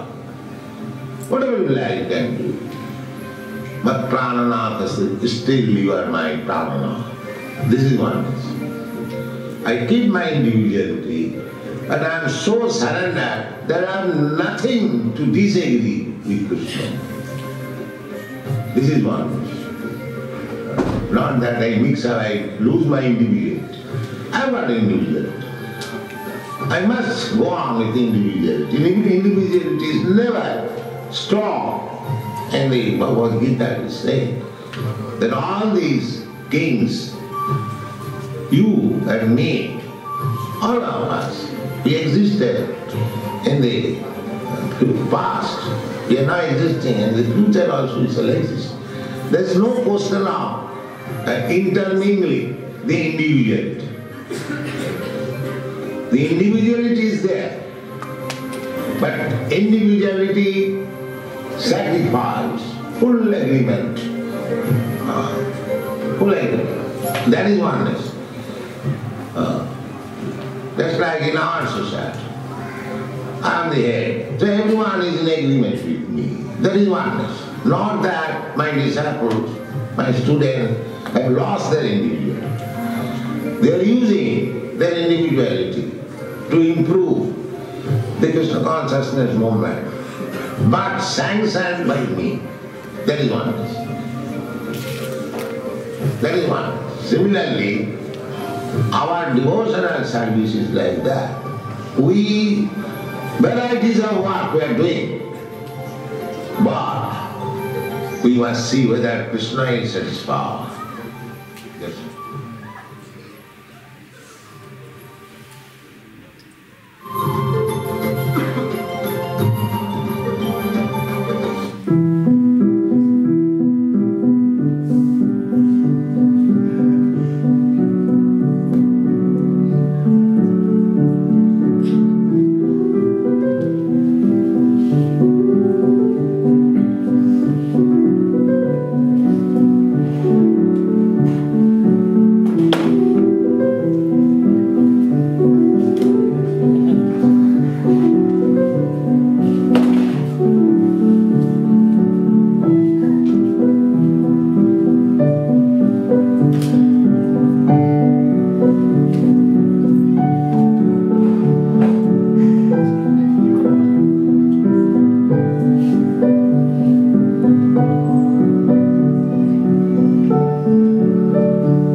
Thank you very much, and thank everyone very much for all their contributions.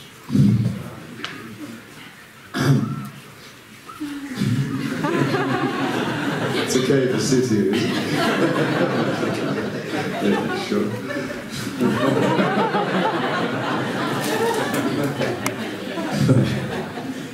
Well, everyone really made a contribution, first of all by sitting here for all this time. It's been a long time. Almost, well, whatever it is, I'm too tired to calculate. That's after the King's Day. But I hope you found it interesting. I think it is, it's gonna be open-ended.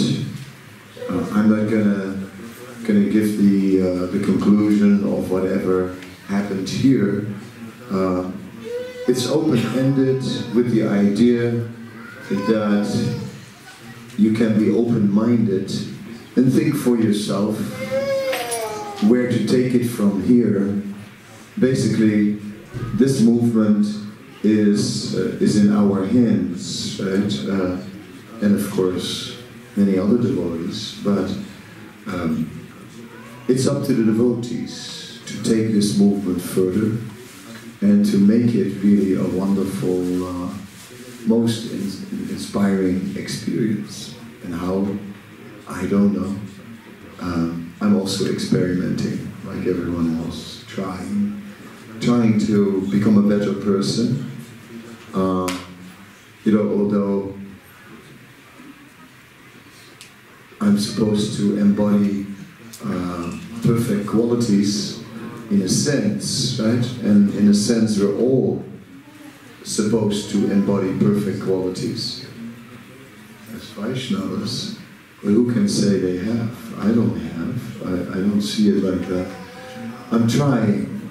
And I think if we all try, then I think this movement, I think in old times, you know, whether it is the movement at the time of Chaitanya Mahaprabhu, or whether it is the movement at the time of Srila Bhaktisiddhanta Saraswati Thakur, or whether it is the movement at the time of Srila Prabhupada, and whether it's the movement at the time after Srila Prabhupada, I think this is a wonderful movement. And it always had real spiritual substance, and it always gave that possibility to connect with Krishna. And that is what I hope we can make even more accessible. That would be our success. Our success would be when we can somehow or other make this movement a place where you find more inspiration and where we can connect with Krishna better. That was the aim of our get-together. Take away whatever you want, but don't leave anything behind, because we are now taking a break. Our MCs will tell us what is happening for the rest of the day. We'll give you the mic in a moment. So they'll tell us how it will continue this afternoon. Today is the Shringa Chaturdasi, and we want to get absorbed. This is the first year in many years that we could not go to Germany, to Simhachalam, where the deities of Prahlad and Shringa are. These are very special deities in Europe, and I feel that these are more than local deities, more than deities belonging to Germany. This is the European Shringadev, and I feel we all should consider that it's a place of pilgrimage, and we should all go there sometimes for the darshan of the Lord. Don't we all need the mercy of Lord Nrsingadev? Don't we all have a few obstacles in our heart to be removed? And don't we all need a little protection at times? So with that, I'd like to hand it over. Let us focus now on Lord Nrsingadev. Can we give a big round of applause to His Holiness Kadamba Kanana?